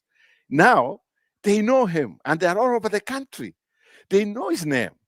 It's just like they have a will about him. Not all of them, of course, not 100%. But at least people can just say, you know what? Enough is enough. This is the trajectory we want to go. We want to change our country. And I'm telling you, it can sell. And that's why maybe it's being overcautious, but at the same time, let him be cautious, still a lot of time, so that there's no attacks coming in. But there's this thing I saw today that according that Raila is going to be the running mate of Ruto. As just said, he can have Raila running mate, he can have Raila Brass, his brother running mate, were weird running mates, but at the end of the day, it's not going to sell. It's not going to sell. That's my opinion. Because enough is enough, get enough of him. And in fact, this you guys, let's be sincere what's happening in that country. I mean, there's institutions to Konazo. Why to Konazo? Why do we have them? When people can take money laundering, that's what they're doing. And there's nobody even investigating to find out why all these things is being, what's going on. All these things which were taken to State House, now we find out maybe the things were given, instead some other people grabbed them from the ordinary wananchi. And there's no DCI, instead of wanting to find out what happened, and they are waiting the executive to tell them to do something. We are not independent. And that's why I just feel like the place where we go wrong is our institutions. If the institutions were working, we couldn't have this, unless to tell me maybe they don't know what they're doing. Maybe they think they're part of the government, which they are not supposed to be. Right now, why should Kindiki or Soprana take all this money and just go all over the country, or Osoro, or some other people, and nobody's talking about it? That's wrong. I might be wrong, but that's the way I just feel like our institutions are not working. Thank you. Yes, you're right, Robert. You have summarized very well. Juliet, Matiang'i tupe will, msimamo kidogo. okay, yeah, Matiang'i will be a compromise candidate. Will be the compromise candidate, and he has his legacy. Wenye wote wamesimama, sidhani kama kuna mwenye kuna legacy kama Matiang'i. Hata kama they are fighting Kasongo, I wonder who has a legacy like Matiang'i's. Wacha niwache msimama ongee. Asante. Na wewe pia asante Julia, habari ya masiku, lakini vile vile pia Njiru, mzee wetu hapa Roba na ndugu yetu hapa Hosta na wale wengine wanatufuatilia. Yani pokeeni za msimamo. Hapa patamu, sina pa kuongeza. Lakini ukweli wa mambo Gachagua abaki kama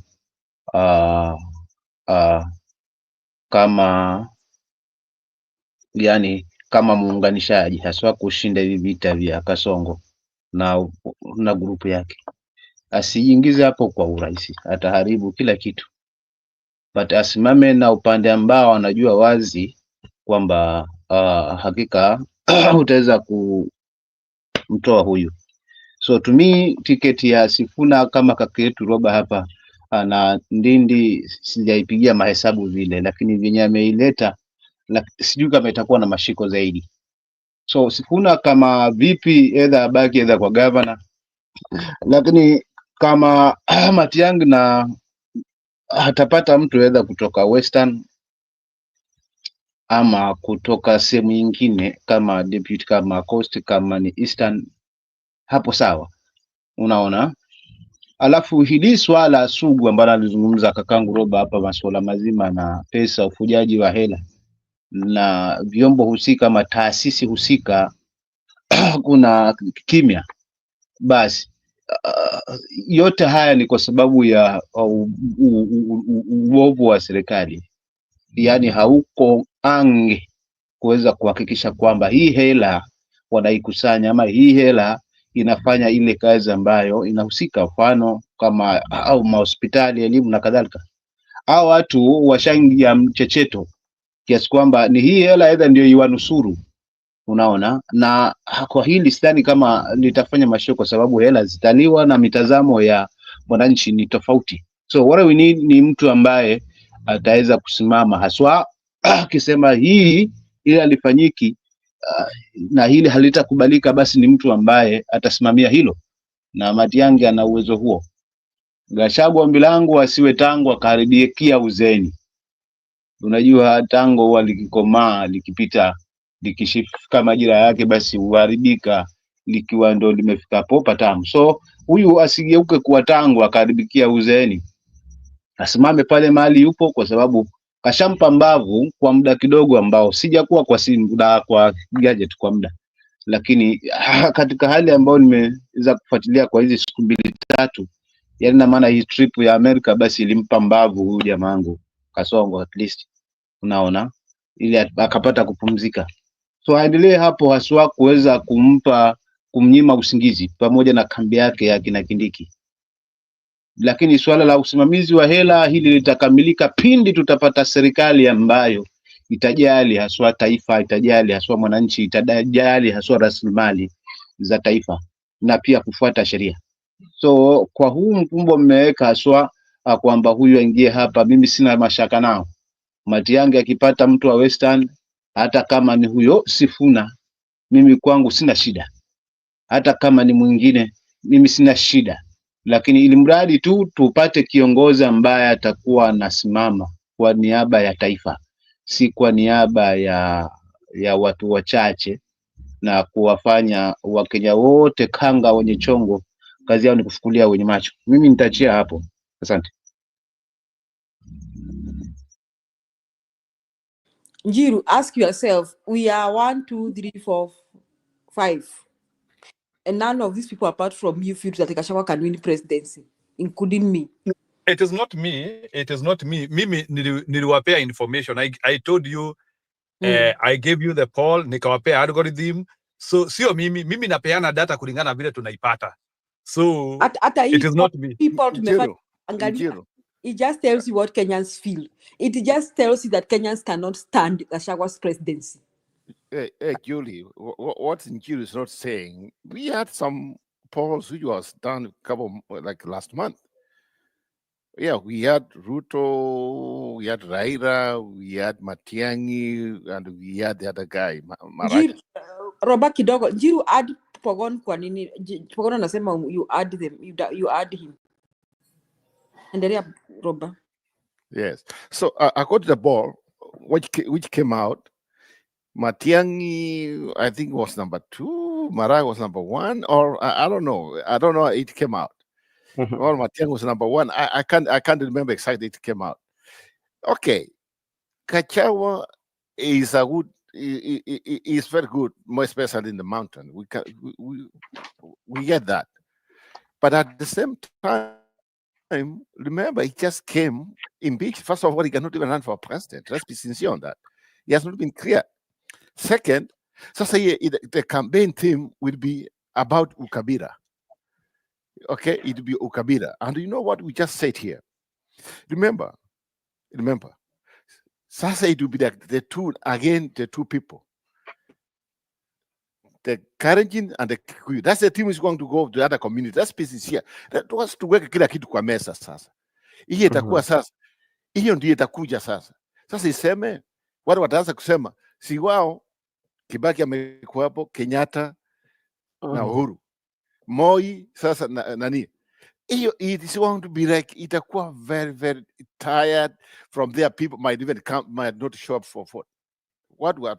People might not come up. To be sincere, I expect 2027 to be a very poor turnout. If we will have Gachagua and Kasongo. But if opposition will come up with new people, I'm telling you, it's going to be like the 2000 election. Kasongo will be defeated even if he's going to concede a day before election. That's the way I just said. Robert, there's something that you've talked about, and ni ile tu labda tu kama watu wanaenda umezungumzia kwamba swala itakuwa swala ya ukabila, na hiyo ndio itakuwa it will be like the conversation that Rigathi is mkabila, but you know, kama unaiangalia kwa upana sana, hakuna mtu si mkabila kwa hao wanasiasa ambao mavigogo ambao wamekuwa kwa siasa kwa muda mrefu, wote ni wakabila. Lakini sasa itabidi Wakenya wenyewe ndio waamue, kwa sababu kulingana na venye wanaongea ni kwamba wote ni wakabila, lakini Rigathi Gachagua ni wakabila zaidi waliko hao. When you look at the narrative that they made it to look like Rigathi Gachagua is more tribal than them, and that one will play a part, especially to convince especially the population in the rural areas, you know, Ruo Nyanza. Yes. And Najua Raila has been saying that at you know, Raila has been using that language. Yeah. That one itapomwa kila kitu. Yeah. So that is something that I just want to bring to attention, is that like the way especially his competitors are putting it is that like he's more tribal than them, even though they are tribal, but they feel like the one for Gachagua is more to the extreme. Let me put it this way. Yeah. If it would matter Karua, then that narrative might change now. It might change a little bit. So you will not have that one. It's just like now it will be a human thing. Then after that, it will be like, okay, but if it's Gachagua, Siliona, that's the same thing they have been attacking him. He came to Seattle, he came to Seattle. You see, that's what the only hair ambao wameacha nayo. You know, kusema kweli, Gachagua has been sinking them. They cannot even breathe. lakini akikuja akiongea, when only like people come from like central, akiongea too much of that, anawapatia some air to attack him. Otherwise they don't have nothing. He can sink them. Hiyo ndio tu anasema yeye ni mtu kabila, and you know what, people will buy that one like that. So at this point I think the compromise candidate, to my opinion, like other people, is Matiang'i. Then from there, maybe Natembea from Western as the running mate. Then Gachagua or Gachagua can do the rest of the, because he's abiding. He's a dog. That's attacking dog. He's attacking dog, and that's how you win the election. Okay. Wacha niwaulize swali. Okay, ni sawa. I can hear the narrative, and the way we are saying it here. So by the way, your information nilikuwa napeana hapa, it is not my information. Nilipeana information according to what data is saying, not me. So unajua, when you are giving information about the data, is not about what you feel or what you think. Mimi nilikuwa nawapea vitu. In fact, it's just an added advantage, is to make our discussion more serious. That's why we went to this extent. It's not that we are supposed actually to be discussing with some of this data. Neither to, we want to make our discussion real with the facts. So tukisema ni, I didn't want us to speak focus with on the theory. the polls which came out last month also, if we are talking about that. I don't follow those polls because kidogo there is a reason why sifuatangi polls za kina Citizen and because for me I will not follow. I don't like following a poll which is not scientific. And I'm sorry for that. So it is scientific. It is. How many people did they poll? I can't remember the sample.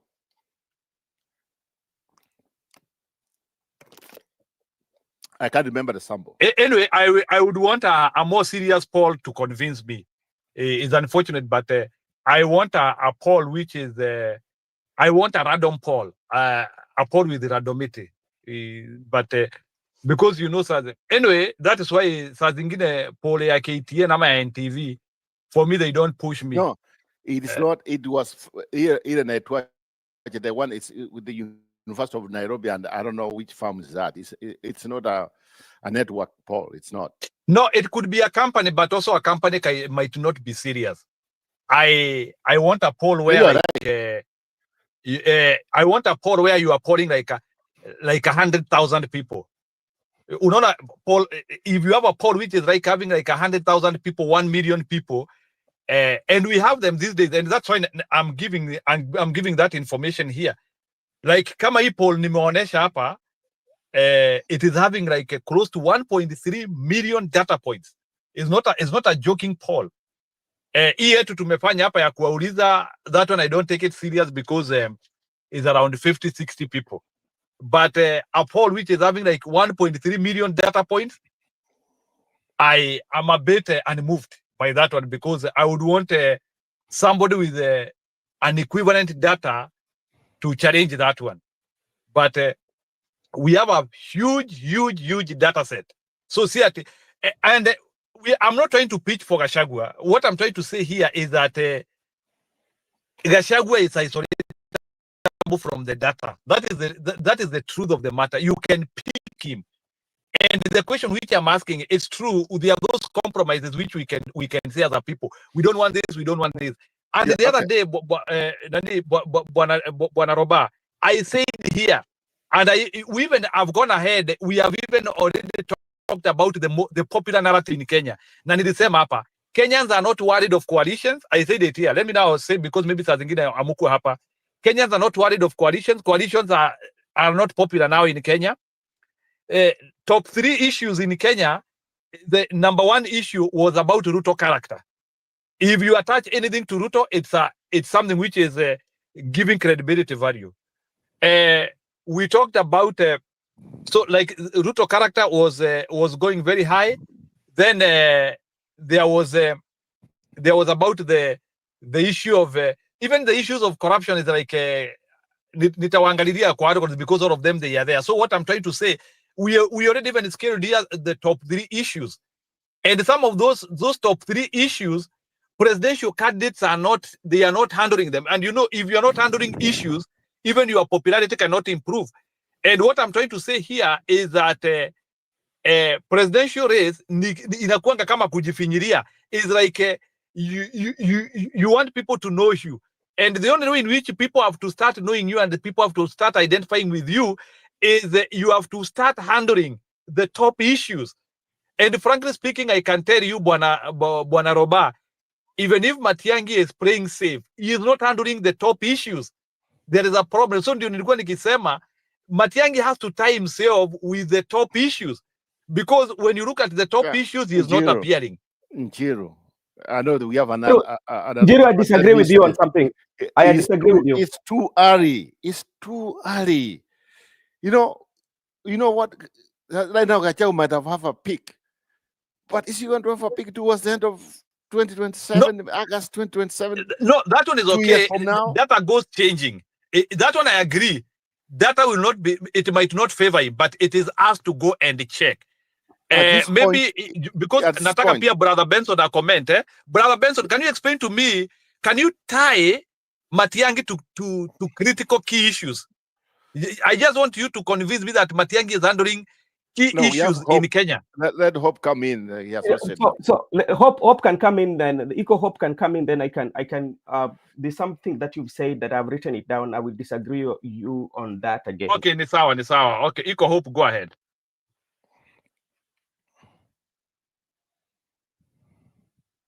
Okay, Eco Hope, go ahead. Good morning, mnanisikia? Yes, go ahead. Yeah. Vipi Roba, msimamo? Nipo gone, by the way. Ben, that's you? Yeah, that's me. Okay. Welcome back, bro. No, you welcome back. Ndio tukuona sijui ama tunapitana mara nyingi. Yeah. Sometimes. Yeah, niko nasikia hiyo mchango wenu na inanibamba. Na at least naona saizi watu wako ready kusikia na kubali divergent views.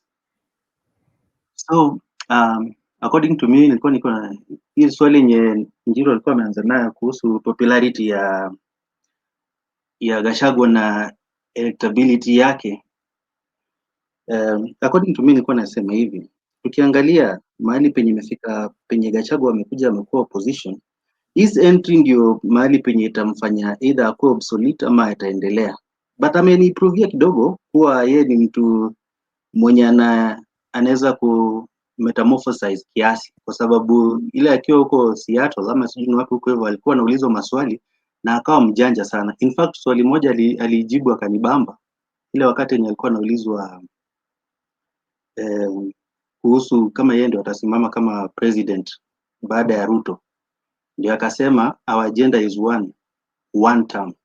Hiyo kwanza, so si lazima yeye asimame, na that is one thing yenye inaweza mfanya akaendelea kuwa politically relevant mpaka hiyo 2027 tufike mwisho upande wa uchaguzi.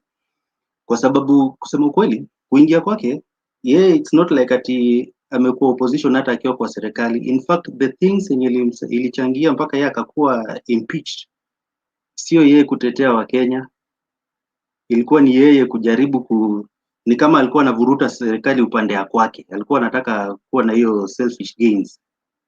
Then alipotolewa ndio akaanza sasa kufanya nini, whistleblow kind of. So hii whistleblowing yake yenye amefanya, kuna vitu nyingi yenye watu wanatamani sana kusikia kutoka kwake. That's why he still remaining kidogo kama ako bado relevant. But now hii relevance yake itaisha huko hivyo mbele kama ni hiyo ndio style yenye angeza endelea kwenda nayo. But now vile amemorph mpaka imekuwa it's not like it's him who's looking for the seat for 2027, then ni rahisi sana kumsikia, kwa sababu now he is not putting himself as an option kabisa. Hiyo sio agenda yake kubwa. So 2027 Gachagua atakuwa ako na sauti kulingana na mimi, but yeye hawezi kuwa option kwa Wakenya. Kwa option ya Wakenya nadhani saizi tuko na watu wengi sana wenye currently naweza waita ni kama independent politicians ama candidates, kina Wamshomba, kina Ndindi Nyoro, tuko na watu kama kina Babu Owino, kina Sifuna, tuko na Natembea, tuko na watu wengi sana, Umtata. Now these people, wao ndio watu wenye wanataka na wakuja wakae chini. In fact, according to me personally, mi nilikuwa ninafikiria Matiang'i is a very very viable candidate. Kwa sababu gani? Yako na track record. Yes, kuna hiyo yenye watu wamekuwa wakisema kuwa kuna post nyingine ilikuwa iko hapo hivyo ya majenzi wanasema sasa 2027 ni kulipisha. Alitukazia mtihani tusiibe, kwa hivyo 2027 yeye naye tutamhakikishia kuwa apati hiyo kiti. But now look, wenye wako wanasema hiyo, are these people that are satisfied na Ruto? No. So if the opposition are going to gang up and to come up with somebody who is solid, na waamue kabisa wote wajipange wako nyuma yake, so that we see, tukiangalia tukisema kama ministry yenye iko na hata si ministry, tukisema tu wako na watu wenye wamekuwa wa mchango kwa hii serikali na pia kwa ile upande ya ile Azimio yenye tuseme tu imevunjika sasa. Azimio imeisha na ODM imeisha, kila kitu imeisha, so that anaweza jisurround tuseme na watu kama kina Wamshomba, kina Onyonka, kina nani, so that akwe ako na team formidable. Ruto is not going to stand a chance. But saizi kila mtu akianza kutaka kuvuta upande yake, tuseme ati Kalonzo pia alazimishe lazima asimame, ule mwingine Maraga akuje atake tena kusimama kivyake, nani asimame kivyake, itafanyika kama ilifanyika 1997 wakati yenye tulikuwa tuko na opposition, everybody wanted to stand, wakagawana ile kura mingi, wakaachia kidogo ambaye ni solid kwa Moi akasail through rahisi sana. So saizi unless all of them come together, na hata yuko come kwao together, lazima kukuwa na ile hierarchy na watu wa Kenya waone hawa ni watu credible. These are people wenye wamekuwa kisimama wanapigania haki zetu.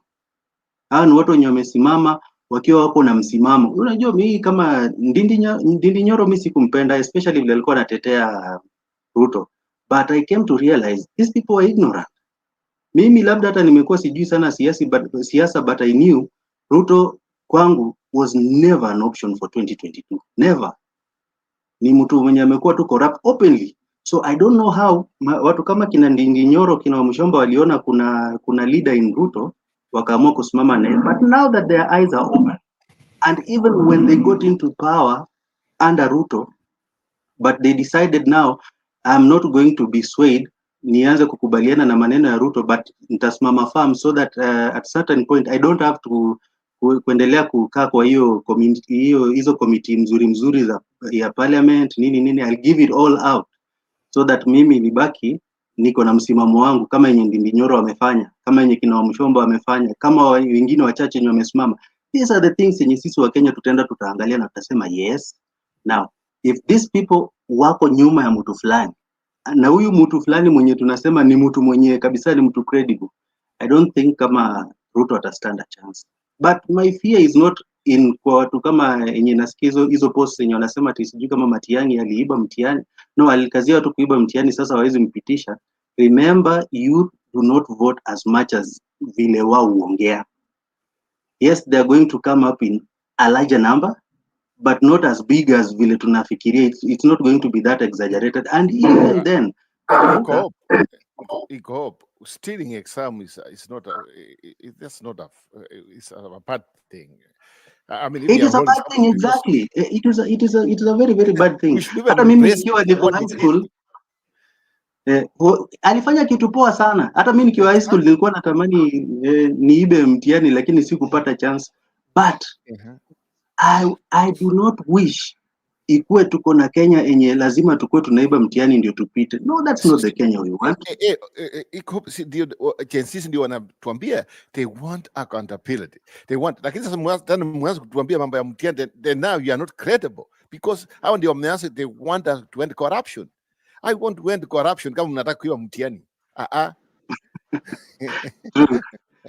Yeah, so that one is not going to sail through. Hata ile yenye walikuwa wanasema wanamquestion mambo ya inaitwaje ile Rivayala is still happening to date. As latest as I don't know, was it last week or the week before, bodies were still found there. na wachana hiyo na yenye ilipatikana huko Kware na bodies zenye zimekuwa zikipatikana kama Shakahola to date.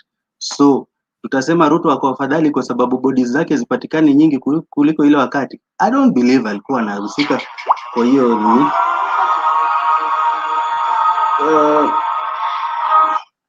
Hakukuwa anahusika kwa hiyo maneno ya mauaji kabisa, lakini ni ile tu walijaribu kutaka kumtanish jina yake, but we saw kazi yenye nani Matiang'i alifanya, tumeona huyu ni mtu mwenye ako na msimamo, huyu ni mtu mwenye akiingia mahali anataka kuona result, and that's what we want. Hii Kenya yetu tunahitaji tu a little twitching and everything ita fall into place, everybody atakuwa ako na equal share yenye itakuwa mimi na kanyaga Roba hawezi kanyaga Ben, but all of us tutakuwa tuko tunatoshea kwa hii Kenya. In fact sisi ni wachache sana as of now. Kwa nchi zingine kama in Asia, a landmass kama ya Kenya imebeba excess ya karibu 400 million people, yetu ni wachache sana, tuko 50. So Kenya ni kubwa sana, inatutoshea sisi wote, but if tutakuwa tuko na leader mzuri, na huyo leader mzuri si Ruto, ametuonyesha kuwa yeye si option now. Popularity ya Gachagua, yes, saizi iko high na iko high kulingana na vile ni karibu sana penye alitokea kwa serikali. It's just juzi, mahali penye tunaenda kufika huko kwa uchaguzi ni mbali sana. Now if he's not going to be coming up with newer things ya kuendelea ku unveil about Ruto, his popularity is going to be diminishing. But uzuri amenionyesha kwa yeye ni mtu mwenye anajua change kulingana na wakati, so he's going to be there, he's going to be having a say, but we do not expect him to kuwa sijui running mate or anything close to hapo hivyo juu kwa uongozi ya nchi, because wakati yenye alikuwa huko hivyo no, yenye alituonyesha according to me hakuna. So even if ana rank vizuri sana kwa ratings za saizi, waseme ati yeye ni mtu popular nini, he's only popular because he's talking bad about Ruto. But then tutajiuliza, when now we've done talking about Ruto, now who next? That's when he's losing his popularity. Thank you. Okay, Roba, I don't know whether Njiru kama ameenda, but there's ameenda. That's why I was telling, just hold on until Akuja and he answer your question. Can I just before I lose my point, let me make a follow-up on him. You know, the one thing Ikohob you have talked about, I think people don't understand, that maybe Julie can also understand why we are talking about Indeed Nyoro. I hope I'm pronouncing it properly. The guy, Kenya right now, needs somebody who is, who can just, in terms of economy. The other day he talked about the economy the way I wanted. I listened to him the way he did. I compared some tapes. I just said, you know what? He convinced me. He convinced me the way he talks about the economy. On Matiang'i, about the Livayara, I think he was asked that question when he was here in the United States, and I think he answered that question, and they said the books were opened before they left the office. So it's up to the current government to tell us whether the books are still open. So Matiang'i kind of, now we knew what, we kind of answered these questions. Why about the Livayara? Because the investigation was still going on. The one person I want to talk about here, and guys, and I just feel like someone who tells me, sometimes I feel mad about it. Sometimes I just feel like is Kalonzo Musyoka. Let's be sincere on this. Whoever tells Kalonzo Musyoka that is a presidential material should forget about it. He is not. Kalonzo Musyoka is not a presidential. His time came and it went. But here's the thing. I think he's the weakest link of all the people we have. Do you know why? I just feel like mgumu moja uko hapa na mwingine uko huko. The other sides. I have a feeling that by the time he realizes he's not going to get maybe the top ticket on the position, he's going the other way around. Ataenda kwa pengine kwa Kasongo. But this is somebody we are familiar with him. What else do you, or he's going to run by himself? He thinks the problem is he thinks even if he runs, he's going. Nobody. Somebody has to tell Kalonzo Musyoka. People don't like him in terms of being a president. He has been there for a long time. He has been around the block. It's time for him to step aside. You take to be maybe an Anton Chandra job, or you become a speaker and you move on. It's time for new people to come up, new ideas. And that's why I just said Matiang'i, Nyoro, and the senator from Nairobi. And the biting dog, my biting dog, Gachagua. I still call him Gachagua. Is the biting dog. Okay, thank you. So, Umesahau tuko na Ledama Olekina. Oladamo Lekina Oladamo You know Lekina what? of late. Talk about, hey, by the way, Kittel. There's the other Kittel, that guy, Kittel also. Don't forget about him. There's Kittel who was defeated. I like that guy too. Now, Robert, there's something that maybe Njiru will come and clarify. He talked about some of the pointing factors that actually people are looking for. And he mentioned that coalition is not one of them. I think coalition will be one of the factors that will play a major role in the politics that is coming. Because yes, the reason why I'm saying that, because you are seeing all these leaders, they're trying, first of all, to make sure that their parties are very strong. And the reason why I'm saying this, each and every party wants to have a stake, especially when it comes to parliament, because this is informed by what happened to Rigathi Gachagua. Yeah, nobody wants to go through that, because the weakest link for Rigathi Gachagua impeachment was because he did not have a political party and he did not have a base. So the coalition will be one of the priorities that these political leaders will be looking for, either on the united opposition and even on the side of the broad-based government. They will make sure that they garner as many MPs as they want through their political party. So that is something that they will consider. And if they consider that, it will also inform the decision making in voting, you know. So that is one. You've talked about Kalonzo Musyoka. And in terms of sellability and believability, the believability on Kalonzo is kind of like very low, based on his political history, on the stance that he has always taken. One, he has always been a latecomer, especially when it comes to decision making. It happened especially even with Azimio. Remember when they were fighting to give the positions, you know, first of all, he came out and said that the agreement that they had with Raila Amolo Odinga, you know, and he went ahead and even announced his running mate. And what happened? He later came back and even went through an interview, which, with all his experience and supporting Raila Odinga for almost 15 years, he still had to go through interview, which to me, I don't think was the best way for him. And he will be the target, especially now, if to finish the united opposition. And this is the reason why I feel so. Because, you know, when you look at Kalonzo Musyoka, if he goes and support the broad-based government, based on how even his people are, he will try to come with a united vote to where he supports. Yeah, as compared when you're looking at the Western, you know, Western Kenya, even the president does not have, like, I don't think like he have that 100% that he might garner all the votes, because like they've never voted as a united, even with their numerical power. They've always scattered their votes, especially when you look at the counties like you look at Vihiga, Kakamega, and Busia, they tend to vote ODM. When you come to Bungoma and Trans Nzoia, they vote quite much differently. Yeah. So when you look at that, but now when you look at the base that Kalonzo Musyoka is controlling, they tend to come in larger percentage.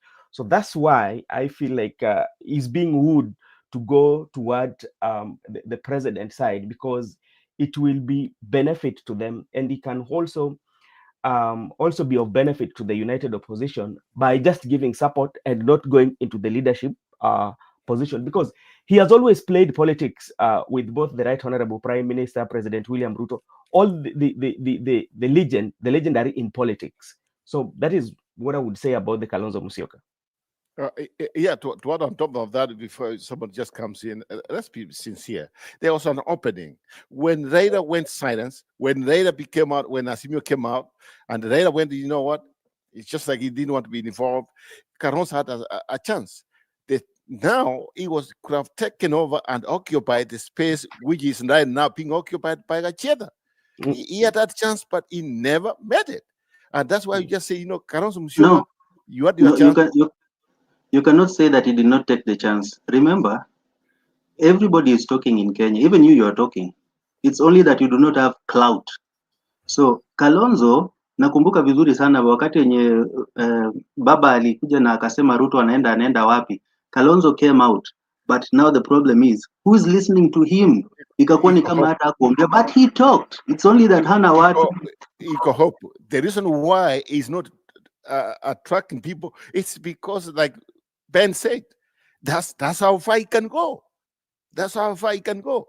Guess what?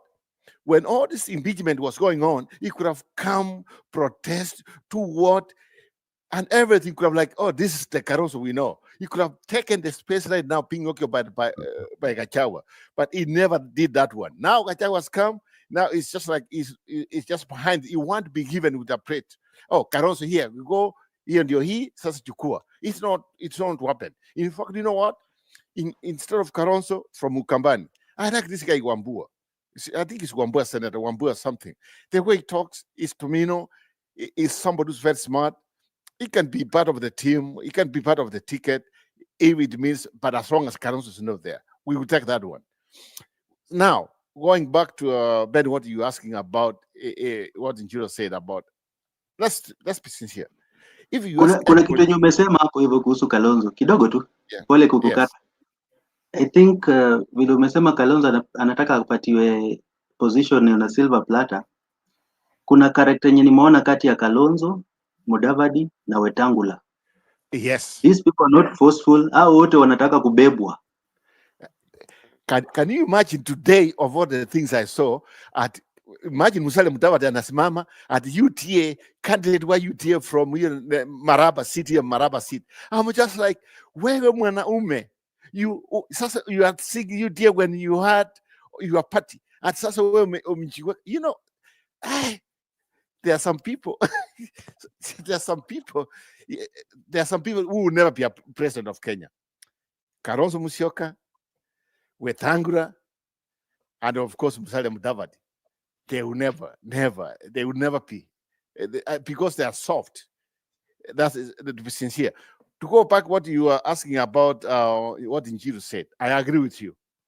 If you ask any political science student or any political science professor, he tells you any person who has run the politics of Kenya since the mud-party system came on. Njiru is 100% on this one. If you can listen to me, Njiru, 100% wrong on this one here. Nobody has come. Even remember, Jubilee tried this one here. They wanted to move like Jubilee. If you want Jubilee, whatever they did, we know what happened here. But either way, there's a coalition among. There's nobody at this point. There's no party which has come as a single party which can form a government in Kenya. Never. It cannot happen because you know why? The way we are set up as a country. Look at the county governments. The county governments, the way it's being run, it's being run by a tribe. That's their sincerity. That's the way we are. It's tribal. Look at even the TV stations here and whatever ya Kikisi, even the Ramogi, they call Ramogi, even the Wakarenjini, the way we are set up. That is who we are. And to tell me that you can form one party as an individual and you win elections in Kenya, Kanu, ask Kanu. Kanu still, nobody knows. Kanu still, nobody knows. They never won because it came back themselves. They never won. Since that time, remember what happened when we had NAC Kenya. I can't remember what it was. Then from there, I don't know yet what. Regardless of what, the way Kenya said, the way our politics works, you must work with other communities, you must work with other parties to form a government. And that's why our democracy sometimes is really messy, but it's understandable. And that's why I just say Kenya would never be, maybe Jubilee did it because maybe they were Liba Kura, but I don't see a coalition which comes in, they win twice on the road, like boom, would win because I don't see it, because the way we are, hata coalition watachitache hii wa Mnyoro akina Matiang'i, if they form that coalition ambayo wametuambia they have to come with a candidate by the end of next year. That's a long time from now, which is very good for them. Don't refill yourself right now. See what our pigane sasa, Ruto na Raila tuchukue wapi. I can't believe I'm saying that. I can't believe to say that. I can't believe I'm saying Raila's betraying us. And that's why he wants to betray us with the rural nation. When now tumefika mahali tunataka, unajua nini, we want to change our country. And Raila is now becoming a problem. Can you imagine that? I can't believe it. Raila has become, if it's not Raila, we speak right now, Kenya to get direction, Ruto no more. The only person who's holding him is Raila Odinga. The man we fought for him to win the elections. Ambaye alituambia, on that server, ile nyungo, alisema ile nyungo, si nyungo ama nini. So we were just waiting, we are ready. The person we wanted atumpatie kiti, ndiye dada anakuja, anageuka, anakuwa nini. I can't believe it. I would never forget what he did. But I respect him. I respect him for what he went through and what he has achieved. But on this one here, I had to pick a match. Okay.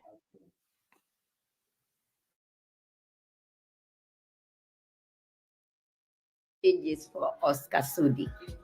Oscar Sudi, I think you look so stupid in America as a standard 3, trying to lecture every Kenyan that is here. Let me tell you, even a grade 2 in America, anakushida akili. Don't let tribal cards here, because mumeshidwa tayari. Oscar Sudi, you are not even supposed to address anybody. You are supposed to enroll in grade 1 class in America. For you not to appear so stupid, trying to talk about Gachagua has no points, he went to address what? Whom are you talking to? Pengine uende kwa ng'ombe. Ask where there are mashambas. Maybe you can talk to ng'ombes. I'm a goat, sheep, and all the animals. Lakini hata mbwa inakushida. Kwa sababu inajua we mwizi, we muongo, we muuaji. Inajua tu. Mbwa zinakujua, monkeys zinakujua. Hakuna mnyama wenye hawakujui. And you are coming to address you have even the audacity of even mentioning Rigathi Gachagua in your talk. Even the name. Even mentioning it, you should be ashamed of yourself. Because it's beyond anything. Huyo ni kingi wetu. Na hamuwezi mkafanya kitu. Hata ukuje na pesa ngapi. Najua hata hukuweza kutembea juu ya mfuko yako. Watu watakula hizo pesa na hakuna kitu utageuza. Hapa mlima tushafunga. Na sio mlima pekee, Murebe Nation, Kisii Nation, Kamba Nation, Masai Nation, Coast Nation, everywhere.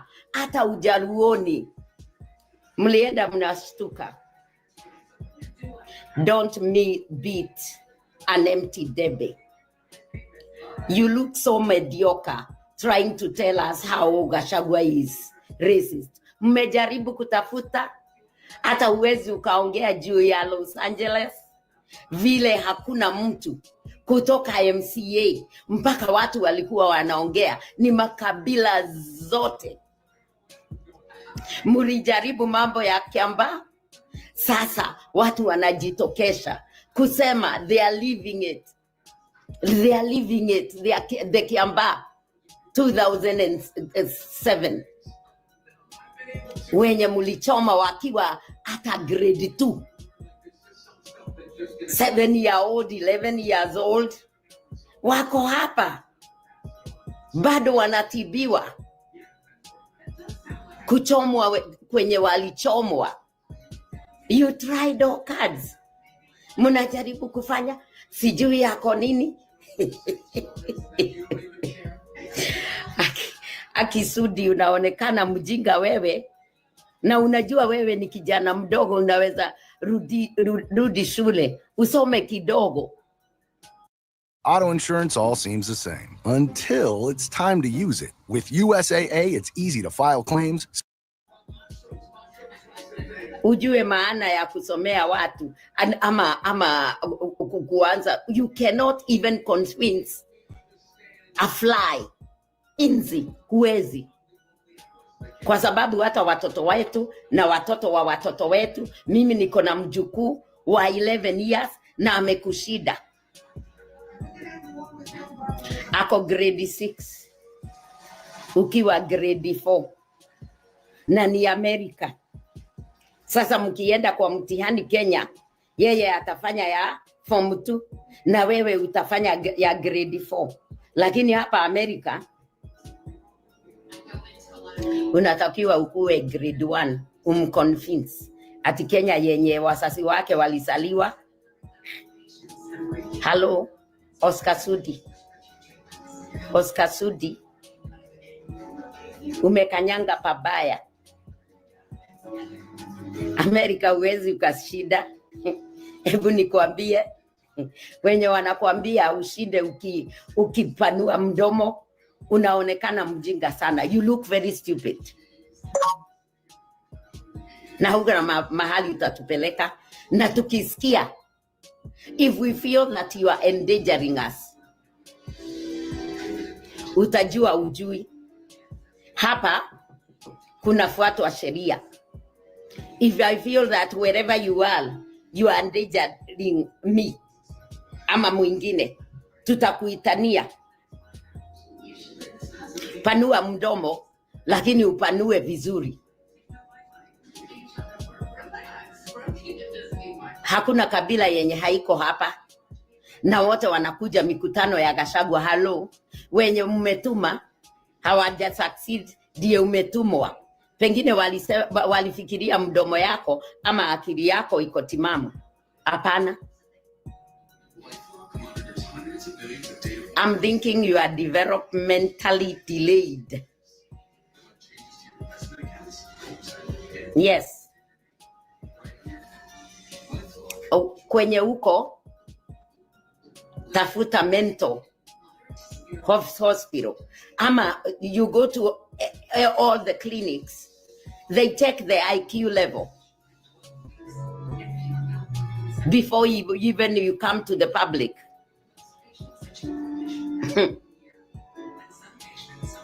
Gachagua ni brain tupu hapa, brains, full brain. Wewe ni empty debe hapa. Are you talking about political genius, His Excellency? Hey, are you kidding me? You are talking about political genius, Honorable His Excellency Rigathi Gachagua. Na mlikuwa mnafikiria ati mkiimpeach yeye ati mtashida. Sasa hata hamlali, unakuja Amerika, baada ya ulale, hii brain fog, hii jet lag iishe. Ati unashida ukiongea juu, ati umeona mkiongelelea Kenya haijatufikia, sasa umekuja karibu. Si uchukue microphone ama uende kwa TV ulipe kwa sababu uko na pesa. Sasa nani PA wako, personal advisor ama assistant Sudi? Sasa utapata wa grade gani? Niko na granddaughter yuko mwaka moja, anaweza kuwa PA wako papa. Kanajua one term. Kamejua one term. One term is embedded in our brains. Hakuna pahali utatupeleka. Sasa umekuja karibu. Tungengane kiasi. Ati mnasema ati Gachagua akishuka Nairobi mtashika yeye. Hata mnaota ndoto zingine zinaonekana kani za shetani, kwa sababu Mungu hata tukinena na Mungu hivi anatuonyesha ingine. Jaribuni, mmejaribu sana. Hiyo ndio mnaona ya mwisho. Si mjaribu, mmeshida mkisema. Cowards are the ones that talks before they do anything. Sudi, Oscar Sudi. Wewe, sinaona wewe ni wa huko na mnatairiwa. Wanaume wenye wanatairiwa wanafanya kitendo. Hawaongei mdomo tupu. Wanafanya. Hata sisi wamama tunajua. Wanaume ni kufanya, sio mdomo kwa wanawake. Ngengana na sisi sasa tumeona wewe uko upande ya wanawake kuliko ya wazee. Na upeleke Mushene nyumbani. Huko ndiko kwako. Asanti. Hata sina wakati mwingine wa kukuambia.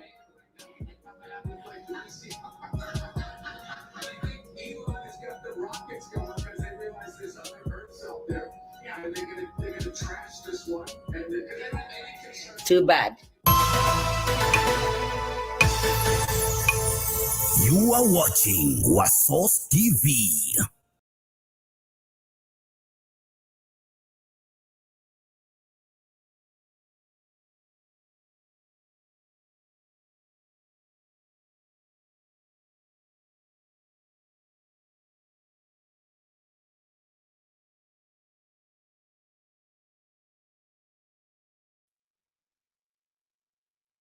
I think Sud got what it deserved.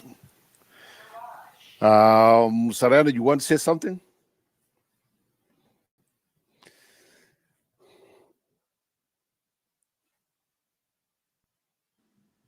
Yani Roba Sudi ako Amerika. Anafanya nini?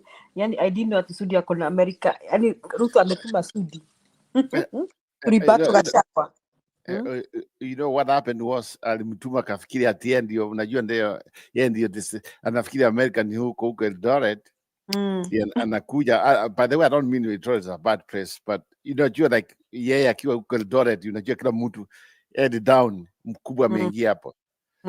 So sasa yeye aliingia, wakati aliingia hapa kafikiri yeye atakuja hapa na yeye atachukua attention yote from Gachagua, ndiye kwa yeye na yeye ameingia sasa ikuwe juu ya Ruto. That's what najua alikuja tu na pengine alichileta tu mwenyewe na yeye kuangalia na yeye he can do something for Ruto kwa sababu yeye ni Ruto man. But I mean can you just send someone you know, at pesa. Maybe pesa. That's why he was sent. Maybe Sudi should also talk to the US Senate. You want to discuss Ruto. Ningesikia hiyo kisungu yake angeongea kisungu tumsikie bila anaongea kisungu. That's what I wanted to hear. He should reach out to the US Senate. Can you imagine the way he anaanza kuongea kisungu? You know, to be sincere, and that's where we go wrong as a country. So, as you read, Amanda came to read you on a constituents, when you're nafikiri, because of when you have money, you can do what you want. I don't know how much he has developed his constituents. Maybe he has done better. He has done what? But how can a president of a country really just be like, this is the money you rely on? Whatever he says, that's what you mean. And if you see Sudi, whatever he says, it comes from Ruto. Somebody, can you imagine, huyu jamana tuambia yeye hajaseka, and he's the most, out of all the presidents of Kenya, is the most educated one. Then atuambia hivyo tu.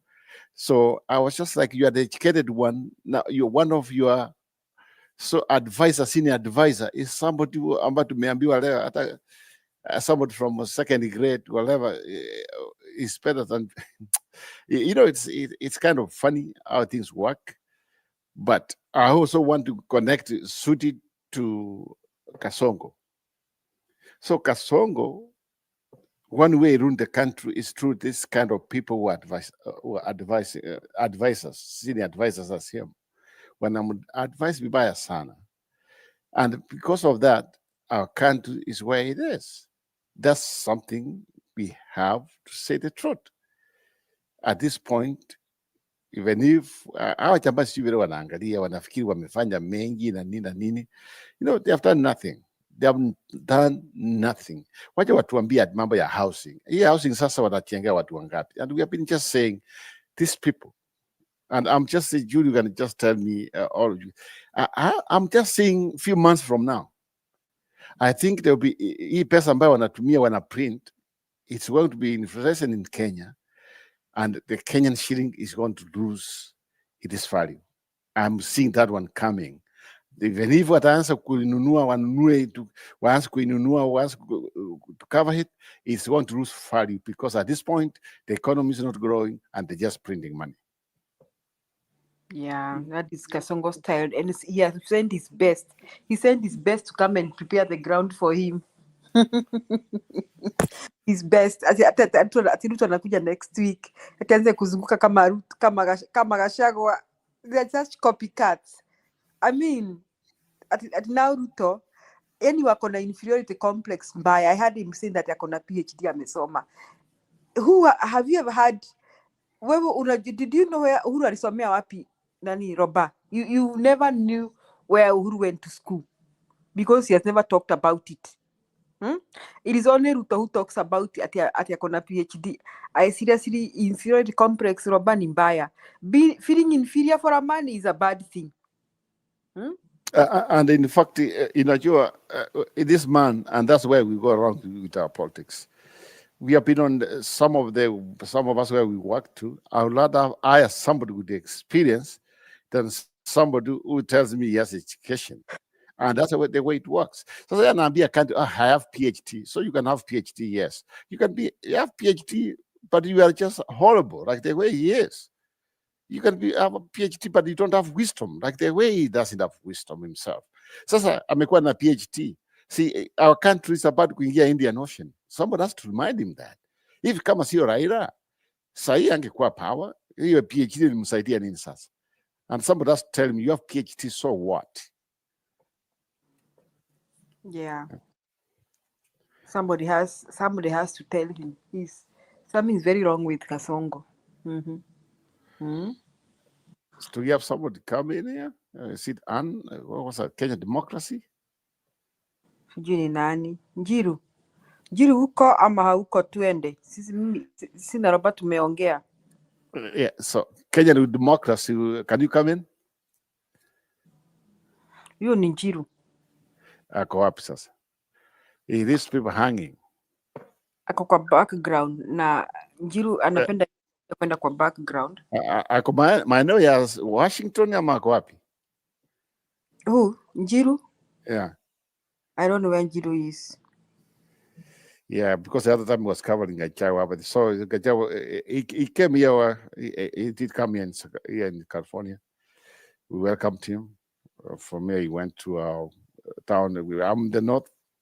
He went south, Los Angeles, and so wenye wanamsema Dien Mkabira manini, that's fine. Wao wako wapi sasa? Sina wao wakuja waweke wakali chini pamoja basi waanze kuongea. I'm not saying wakali chini wabaya. That's what they were doing. The man came here, was invited to different functions, then you call him Mkabira. He never just said everybody come here sasa wakikuyu tupatane huko Seattle. Ama ni tupatane hapana. And that's a very that one I would tell them that's not good. But okay, he has a tendency that he was talking some of his languages or whatever. That's fine. He was meeting a group of people. He met some other organizations. He has a right to do what he wants. Let's respect him. alinunua ticket akakuja, mnamfuata mpaka hapa, hata vile naongea. That's why I say is an attacking dog. He cannot make a presidential because they will attack him. Oh, this one here watamwambia ukabila. Now at the end of the day it will stick.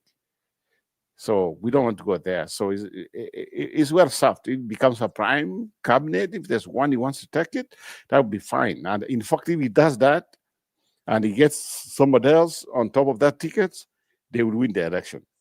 And if it means him, when he comes, he gets a big share, that be it, as long as they form the government. Because right now, he's the only one who's holding the opposition right now. He is. And that's why I say Kalonzo Musyoka was given a chance. He has the opening, but he lost it. He never took advantage of it. What did he do? He just 1 day, 2 days, he goes there, you don't even see. What did he even, was there any protest? They never protested. Gachagua just tells you, point blank, let them come and arrest me. Let them come. Kalonzo anakuja ataombea Ruto. Utamwombea saa ngapi bwana? Na huyu mtu anasumbua dunia. Sometimes be tough.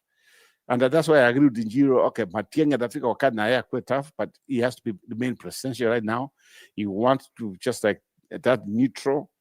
It should be just like that presidential material. By the time it gets towards the end of last year, when he gets a ticket, na ataanza kumurumua. Atamurumua to Usichari. That one will come on. But at this point, just keep cool. It's a wrong way to go.